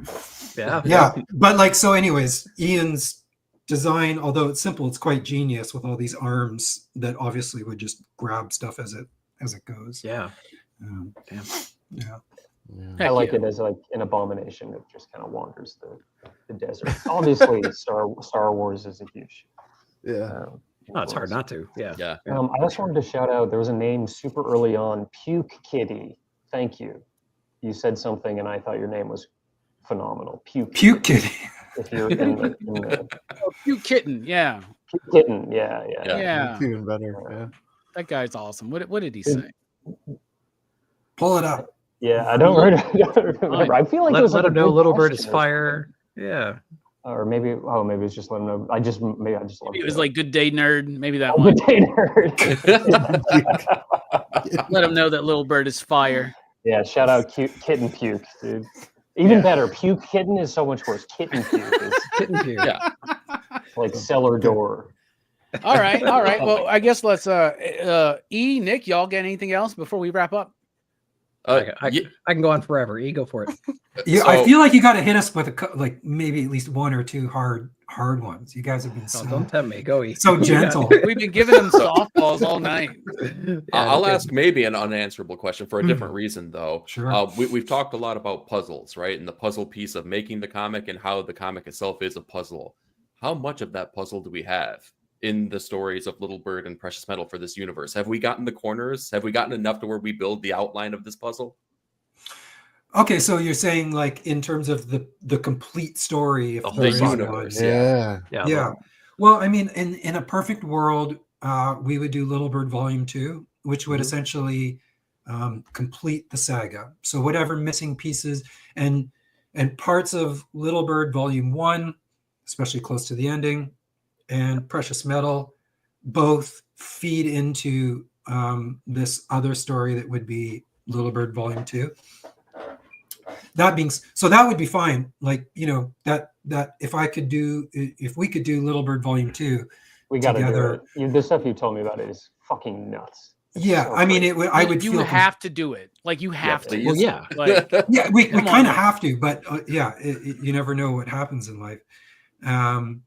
But that being said, and so that would be fine if that's all we ever did. But like, I've got so many little stories, you know, that take place here and there that are connected, but are more just sort of like their own, you know, like Yeah. kind of like the preacher specials, right? Like when Garth and Steve would do those like Totally. preacher Butt specials. face, just the butt face. butt face. Oh, Yeah. I got him to sign that cover. That was the last couple years Oh, ago. That was cool. hilarious. Yeah. Oh God, I love that stuff. Yeah. So So you're it's- teasing Ian with like maybe a 50 pager. what, Maybe. 50 pages, man. Spin-offs every year. also, you know, like one maybe just an interesting little thing is like there is a big gap between issues 4 and 5 of Little Bird, right? Like Mhm. 6 months goes by, she looks different, Older, taller. Yeah. older, taller, Yeah. and there's a whole like little story, like just a one issue thing that like because essentially at this point it was like by the end of issue 4, I think everybody involved in the book was like, we got to wrap this fucker up, you know. And so, you know, it's not that I really had to do anything that was unplanned or cut stuff that I really wanted to have in, but like I figured out a way to make a leap and finish that. But there is like a little in between story I would love to squeeze in there one day too. So yeah. Yeah. It wasn't so much a question as so much as me saying, like, Darcy, please make me smile, please. And Yeah. you did a great job. No, one day, if everything goes as planned, there will be a Little Bird Volume 2, that will complete the saga, I guess, in the broader sense. And at the end of Little Bird, there's an older version of Little Bird, which is, I understand, probably a big head scratcher for a lot of people. But Nick was really helping us out with that earlier, to be honest with you. I was like, oh my God, you're really doing it. But well, you got 4 copies sold already, Darcy. Early in Little Bird, when Tantu is walking through the dreamscape with Little Bird, and she's explaining that in time you will be able to move in multiple directions and visit places like within your own control if you can reach that point. And so when we see older Little Bird at the end, that's her revisiting, right? So she's obviously been able to like fulfill that. So yeah, I mean, dude, I hope we can do it. I'm sure we'll make an effort for sure. And it would be a beautiful thing for sure. Yeah, that's fantastic. All right, Nick, hit him with the tough one before we wrap up. Oh, come on. Hit him with a tough one. There's a couple elements of the story itself I'm unpacking right now, and I just absolutely love the idea of the designer, his role in this whole thing, working with the bishop and kind of creating this like monster, right? This boy who became a weapon, you know what I'm saying? And this thing gets out of control. So like in my mind, Sarge is kind of this fail safe, but he's also manipulating some of his memories and whatnot, and imbuing him with the power to find this child, assimilate with it in a way, kind of like unlock its power, kind of like detonate or disarming the bomb that's going to take out the entire world. Could you kind of walk through like how you pieced all that together, the designer's role?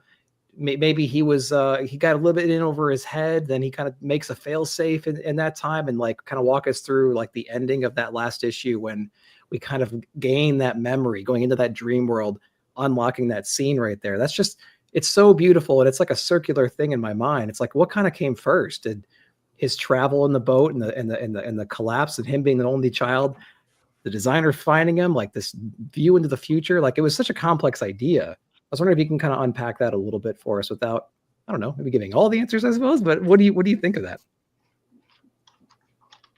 I think I think that's a no-go.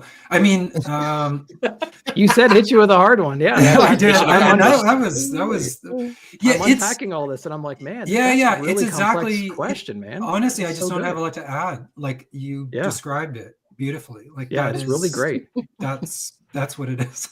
There you go. Go. That's what it is. I'm glad I figured it out. And I think that's like, I can say that's like, it's definitely how much of Max's experience was from his real life and how much of it was designed exactly, yeah, in order to hide this fail-safe away, and right, is sort of left up to every person's own imagination. And I think the more you read the book, the more you start to see where things probably do fall, like on a second read, it would be more obvious.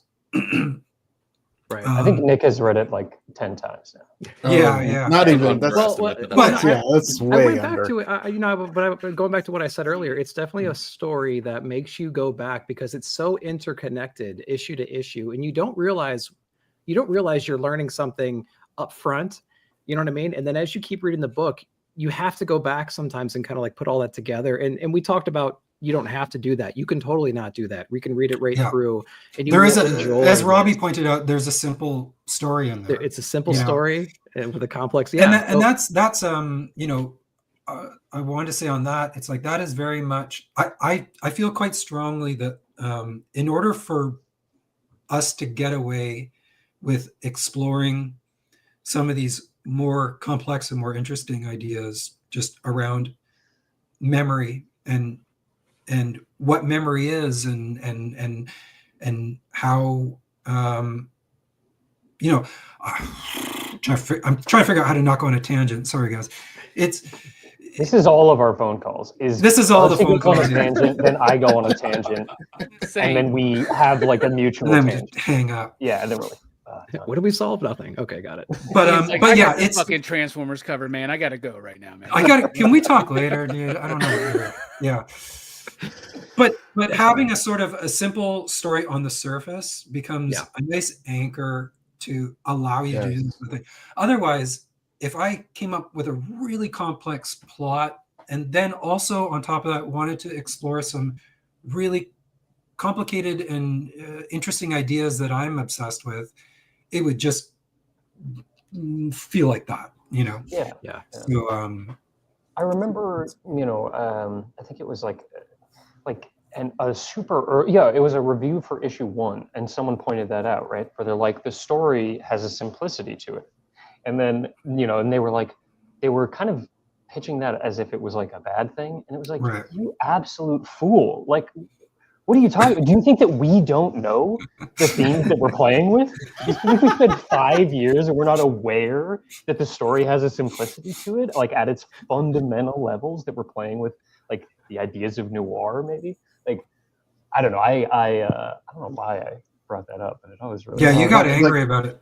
I Yeah, did. yeah, Issue 3 or 4, it's like joke's on you, motherfucker. You know what I mean? Yes, thank you. Yeah, I mean, I don't know. Darcy fucking killed like the. Well, I love what Darcy said about that being an anchor, right? It's like an anchor yeah. to like bring people in, and like let's talking about Watchmen again. Watchmen's a simple story. They're just trying to solve a murder mystery, like that's basically what it is, You need somewhere to hang your hat, right? And then it's up Right. to you whether you want to continue to disrobe or not.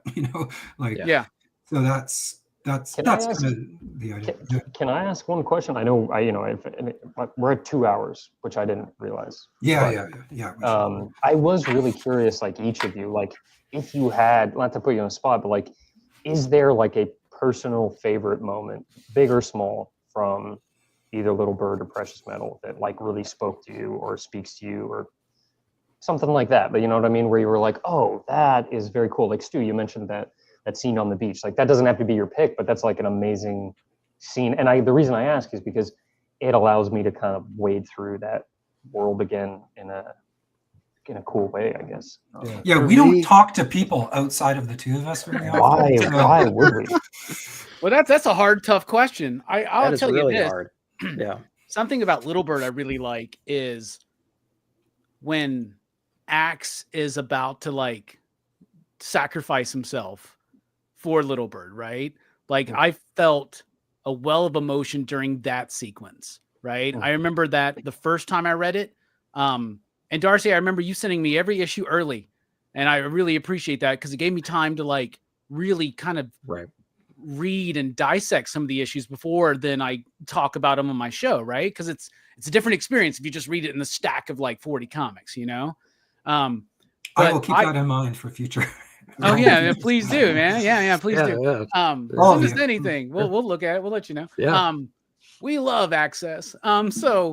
But no, what I loved about Little Bird and what really like anchored me into that was that the book is filled with like hopelessness, right? Everybody's in a hopeless situation. Even the theocracy, right? The New Vatican, those dudes, they're like losing it, right? They're like talking about in the book, like, oh, like believers are down, like, and all this kind of stuff. Like, and that's something that like the church talks about, and so like, I love how it's everybody is in this seeming sense of despair and hopelessness, but that moment where Axe knows I have to do this so that Little Bird can like go and lead the resistance and like be that fire for the next spark that needs to ignite. That means a lot to me personally, whether I'm looking at the world and what we're dealing with, and on all kinds of fucking levels. It's crazy out there, and a lot of people don't feel safe. A lot of people don't feel like they have hope. But like, I love the moment that it's sacrifice. It's other people's love and sacrifice that paved the way for our future, right? And like that really spoke to me in Little Bird. So I'll answer it that way, I guess. If that's okay. Oh man, thank you. Yeah, it's I cried like hell when I was working on that scene, and I'm sensitive. I'm a crier, so I do that quite often. That's quite why you like often. Criterion, like Criterion book movies, right?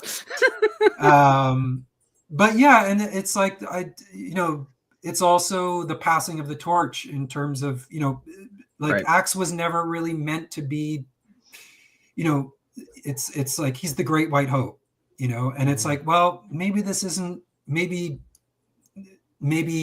the white savior isn't the answer, right? That was sort of the underlining theme with his story. And he's just badass, by the way. Like, I can't think of a single more badass character. Maybe even Axe Wielder John is close, maybe.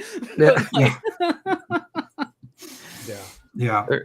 one. There's a moment in Precious Metal that stands out to me where Ella the Blade's sitting there with Max's daughter at the campfire, and she's talking about time's up. I'm sure you're a great kid, but we got to get things moving. You know what I mean? And that moment there, so it reminds me of Stu's point where they're sitting on the beach. It had that same darkness to it and grittiness to it. And like, this is going back to what I was talking about, each character in this series, they have an arc, right? We learn a lot about Ella the Blade and the relationship with her and the other characters and stuff. And so that moment there where she's just like, listen, I gave him an ultimatum. Like, I told him what he needed to do. He didn't do it. Now I got to get back to business. It kind of brought me back to like how raw and emotional that character is, and how far that character will go to get what she needs, right? Because it's important to her. So like, as you're reading this story, you align yourself with almost every single character, right? You align yourself with Selena and like the journey she goes through, like teaming up with the bishop and like doing some stuff, but then like going back and keeping her promise with Max and keeping her daughter. And there's just so many great characters in this. But that scene at the campfire where she's sitting down and she just, pulls out that blade and you can see like the fire behind it and stuff. I was like, oh shit, she's going to do it. And then like you see how, and I would have done it. I know you would have. You would have. Yeah. But then how that scene ends, it's a complete it pays everything that you learned about Selena as well. And you see more of that later in issue 6, like how that all happens, protecting her, It was just such a great scene. I love that one. Oh, thank you, man. Me too. I write a lot of scenes by fires because I just love it. And fire's a big theme in Little Bird too. Like there's a lot of fire. In fact, Ian keeps me in check because he's like, dude, we did 2 fire scenes already. You got to change he's my best editor. Like, he'll call me out and be like, we can't. You're like, oh, I'm, He's like, what is it? Star Trek: The Final Frontier, man? Come on, cut down on the fire scenes. But I think you probably know this, but that scene totally reminds me. It was like, I really, really try, Bishop being kind of the exception, but definitely Little Bird, but less so in Precious Metal, that I really try and approach every character, no matter how evil they are, that they actually get up in the morning feeling like they're doing the right thing, and that every interaction and every little bit of trauma in their own life has led to them being this person. No one wakes up in the morning saying, you know what, I'm going to be a monster today. Like, literally nobody does that, Yeah. And so I just try and like seed it in such a way that it does make sense when you finally get there for them, even if it's, horrific and monstrous. Thanks, man. That was good. Another moment that just popped in my head real quick was like at the beginning of Precious Metal when they take the disco ball thing off the kid's head and he just like blows that dude off into the shape of the cross. That was badass, man. And then like the next time Max sees him, he's like, "Don't take that fucking thing off his head." Yeah. Also, I just want to say, but those, and I realize we were running long, but like you both brought up like quite an emotional scene, and I don't want to take too much credit for this because it is so easy, maybe not easy, but it's I can write an emotional scene like that, but Ian's character work is so good. His face, the faces like are done in such a way, like it totally allows me to take advantage of it, right? Yeah. Because Ian can create so much empathy with a single look that he allows me the ability to get you to care for a character that has only existed on 4 pages in the whole book, essentially, or whatever it is, right? Like, there's not a lot of artists that can pull that off, and And so I can only write those things because he like allows me to do it. Really. Yeah. Well, I've seen both of y'all's work separate, right? Like with other, like doing other things with other collaborators and stuff. And there is something very unique and special about the two of you together, right? Yeah, like, I agree. The synergy there is amazing. Absolutely amazing. Eric, do you remember when we were doing the top down for Little Bird? We were talking about the little side eyes. There's moments in the story where the characters are saying something, but you can kind of tell in the art maybe they don't believe it, or they need to reconvince themselves. Yes. There's some side eyes, and there's some. You know what I'm saying? I'm like 100%. Yeah. So what is going on? I feel like. Go ahead. Yeah. Oh, I was going to say that ties into like one of my favorite moments as well, because you guys both talked about noir and your love for noir. And there's a lot of emotional beats and a lot of great moments, but the one that like brought pure joy to me was in Precious Metal when Sarge dives into the ocean, because I'm a huge like Raymond Chandler fan and I really like Elmore Leonard. They're some of my favorite authors, and I'm like, holy shit, that's the moment where he got slipped the Mickey. That's the noir freaking trope that they stuck in there. That was like the most inventive noir trope way you could have done that in this universe. And I think about that, like, I feel like on a daily basis at this point, because it was just like, it brings a smile to my face every single time, knowing that you guys could take such a classic trope, right? It's called a trope for a reason, and make it so unique and so its own thing. Custom fit it to the book. Yeah. Yes, exactly. And that ties into the side eye thing, because again, it's kind of like the detective, mystery kind of aspect to it, where it's like people say a lot of different things that aren't necessarily true to what they are saying, right? Their intention may be different. Yeah. Okay. So there's a lot of things. I think with the like the emotions portrayed with the characters, right? Like I read Darcy's script, and it's very clear in his script the larger emotions that are being at play and the more subtle emotions. And then, we'll just get on the phone and we'll kind of like talk through a character, and I'll be like, oh, this is so much, more complicated than I imagined. And then I do it is a kind of fun role being the artist, where you do kind of get to be like an actor kind of puppeting those characters. And it's like, with Elle, right? Like, whatever her journey leading up to the person that she is then, like, this is not the life that someone would ever choose to live. And even herself, like, I want like an unbelievable weight of sadness, right? Sort of like this, like, like the black hole at the center of her that she's been drifting towards her whole life. And then she realizes in that moment at the fire, she's like, oh, maybe I'm the villain and it's time, right? Like, like even though like we hold those little flames of being like, no, we're actually not, like, we're actually good people, right? Like that was maybe her last, like her extinguishing moment. And so I just love the idea of that subconsciously working through into how I draw the characters. And I hope it comes across. So it's really cool to hear that it does. For sure.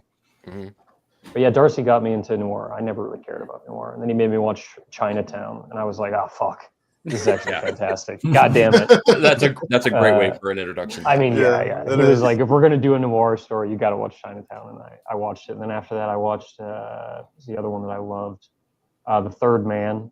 Oh, The Third Man's great. I love that. Yeah, great. Oh my god. There's maybe like 10 movies that so I don't watch a lot of movies, but I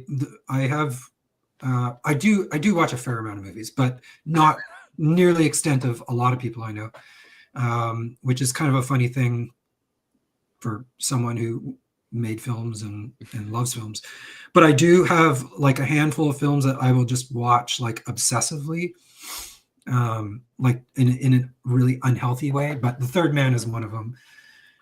And that's great. Yeah, Orson Welles, Joseph Cotton. That movie's fantastic. That movie's great. Have you guys ever seen F for Fake? Yes. That's another one that like I became obsessed with. I couldn't stop watching it. I got into a huge Orson Welles phase at some point, man. Like, and I would get just like obsessed with his movies. I watched The Trial like 10 times in a month, I think, one time. Like just trying to figure it. Like I love that work. And any John Huston on that list, man? Like Asphalt Jungle or anything like that? No. I mean, I've seen some of the stuff, but it's never fallen into the obsessive category. Okay. I can dig with that. Yeah. Yeah, but like, oh, dude, F for Fake is great. I love Mr. Arkadin, the Stranger. That's the other one. Those two are the ones I became really obsessed with. Yeah. Heck yeah. Oh man, now you got me wanting to reread Lotus Land, dude, because that's like noir as fuck, dude. Oh, it is. For Yeah. sure. That was sort of like, oh, I'm just gonna do this, you know. Yeah. Dude, was there a moment that you wanted to bring up, man? And we'll wrap it up just- with there, man. We've been going long. I talked about it before, but Yaru's sacrifice at the end of issue 2, I thought it was brilliant with Max saying, what did he? I have it right here. To me, running away was as natural as breathing air, but Yaru, he just stood there as if he had chosen that moment for himself. I just love that sacrifice and like how you guys both depicted that. I thought the Max's narration on top of Ian's art was incredible. We fussed over that for like a while. Right? Yeah, that was maybe one of 3 scenes in a book that like it was really hard to nail it. it took time. It was I don't know what it was. We were like, it's not right. I don't know. Was it how you ended that? Is it how you wanted to end that scene, or like the fact that he sacrificed himself, or like no, that was going to work? Like how it was more the how. Like gotcha. It was like the lighting on fire, and it was I don't know. It wasn't a big thing. It was like a small thing, but it totally tripped us up. Yeah, he went out with Blaze of Glory for sure. That page right before that with him just kind of like ripping people. That must have been a fun page to put together, just with him and then that gore in general. It's like, throwing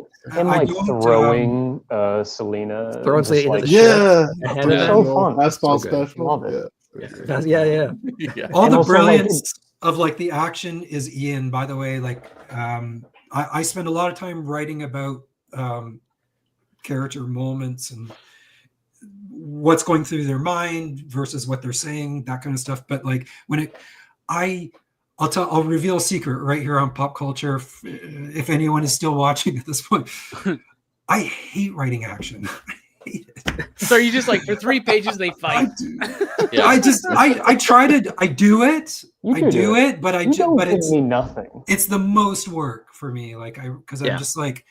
I don't know how to make this interesting. This is the other thing. No writers are good at writing action. They're all bad. This is the secret in comics that no one talks about. Is every single artist has drawn every single fight scene, and it's all the artists, and it's never the writer. They do nothing for the fight. It's totally true. It's not you. It's and then Ian just makes it like I was gonna say, Ian, what's your like visual like inspiration for something like that? Are there like films that you go to, or are there other comic artists that you go to kind of like how do you? I watch a lot of I do Muay Thai, and I've done like martial arts. I did Krav Maga for a while, but I've done Muay Thai for the past like 4 years, and before that some other martial arts. So like the practicality of it, I like the physicality of like I want the characters to actually throw a punch correctly. You know what I mean? All this stuff. But I think I'll watch. I've seen every action movie, any fight choreography. I love it. I mean. Obviously, the fucking Raid is the greatest fight scenes of all time. I mean, there's a bunch of other movies, but that's like obviously hugely inspiring. But I think action-wise, like I just want it to feel just like any type of storytelling, where at no point do I want the reader to be taken out of it for a second. I want it to be as clear as humanly possible what is happening in each moment, so they can just flow with it. And also, Darcy is being very ungenerous to himself. The writing for that fight scene is exactly as it appears on the page. Like for that one specifically, I feel like that's exactly how it appears. I don't remember, but it isn't. He doesn't. I think maybe it's more that says fight scene. It's it's like panel 1, panel 2, panel 3, and then obviously he's like go nuts, right? If you think it's going to work better, and so it's like I mean, there's just no joy in it for me. I can't. It's just that's every time. Like I know I get to. There's a natural rhythm where you feel you're like, okay, I know, here comes the fight scene. Like it's got to happen, and I'm just like, ugh. We're gonna have to do more of them in the future, dude. We're gonna be doing more of them. But then when I see it come back from Ian, my reaction is the opposite. Of course, I'm like, I just don't want to. You're like, I can't believe I wrote that. This is so good. It's the exact opposite for me too. Where like Darcy will be like, okay, there's these two characters. They're sitting across from each other. They're talking. There's like a coffee cup involved. I'm like, oh my god damn it, Darcy, you're having me do another quiet scene. And the crazy thing is, those are my favorite scenes. like truly, like Oh, they become work my so favorite well. scenes. Yeah. But when I get them, I don't love the quiet scenes in my head, but as I'm drawing them, I end up falling in love with them like way more than the action scenes. So Yeah, And well, then the emotive quality of your characters is really spot on, like Yeah. Darcy was saying, man. Like that moment I mentioned. It's your Max, fault. right? God damn it. That moment, you that make moment I me was, want to write. that moment with Axe that I was talking about, like it's his facial expression that really like wells me up with the emotion, man. Like it's y'all are both really top notch. Y'all are really good. We're just really big fans. And no lie, I mean, that's a high honor, man. Y'all have done 2 books together, and both of them have made my best book of the year. You were a little cheeky about it too, because I remember like the last 2 issues of Precious Metal, like you didn't mention if they were your favorite of that month. I was like, ooh, did we fall out of good graces with Robin? That was me missing 1 month. And then you said it was your favorite book, and I was like, oh, fuck, you took me on a roller coaster. Oh yeah, I did that on purpose, man. So yeah, I know it was great. I was like, ooh, fuck. We can't reveal all the secrets, right? You know? Yeah. But no, I mean there was a lot. There's so many good comics. It's just even being in the top 10 is a And yeah, for real, thank you all you guys. Like, I mean, Darcy and I, and we've talked about it a lot, but like watching your like the live streams specifically have been very, very fun to see, like everyone hanging out and just like, I don't know, you had a great group, so it's been really cool.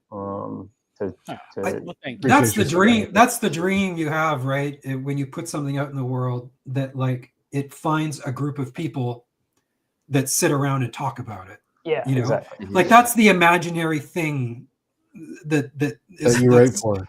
Yeah. Well, it's what I think what success probably looks like anyway, right? And we actually got to see it like actually happen with you guys, so that was just like so fun. Cool. Well, y'all are great. We hope you guys want to come back, especially when you're about to launch your next project, the very slim 100-pager. No, nothing more. No more. No less. Yeah, we're gonna be counting those pages. I'm sure Ben will add a few pages into it, right? So maybe. For sure. Yeah. 102, 4, or 26 per thing. 100. Absolutely. Anyway, y'all out there, if you got anything from this 2.5-hour long conversation, go read Little Bird. Read Precious Metal. Precious Metal is about to come out in trade paperback. Little Bird's available in collected form. You can also go try to find the floppies. If you can't find them, message me. I still got them. I order very heavy on these books because if I know I can sell a book to somebody who's going to then invest time in it and then read more comics, that's what y'all do. Y'all make comics that make people want to read more comics. You know, this Precious Metal could be the Animal Man for someone. You know what I'm saying? It could be like seeing Hard Boiled for someone, right? Absolutely. You're inspiring people to create with your creative endeavors. And Nick and Eric and Stu, thank you all so much for joining us. This has been one of the best conversations I think we've ever had on this show. So absolutely. Thank you guys. Honestly, totally an honor and just fun to hang out and relive some of this stuff through chatting with you guys. Absolutely. Can't wait to do it again. Ian, you're the best, man. Keep plucking away, dude. You're a superstar. You are both superstars. And Ian, do not discount your credit. Like who you are and what you do. You are one of the best. I don't internally. I'm just not going to do it like if I talk to anyone anymore. Like I think I'm doing great work. You are. Say it more. Thank you. But thank you guys for real. I do really appreciate it. Absolutely. Our pleasure. Thank you. All right. Well, thank you all. We're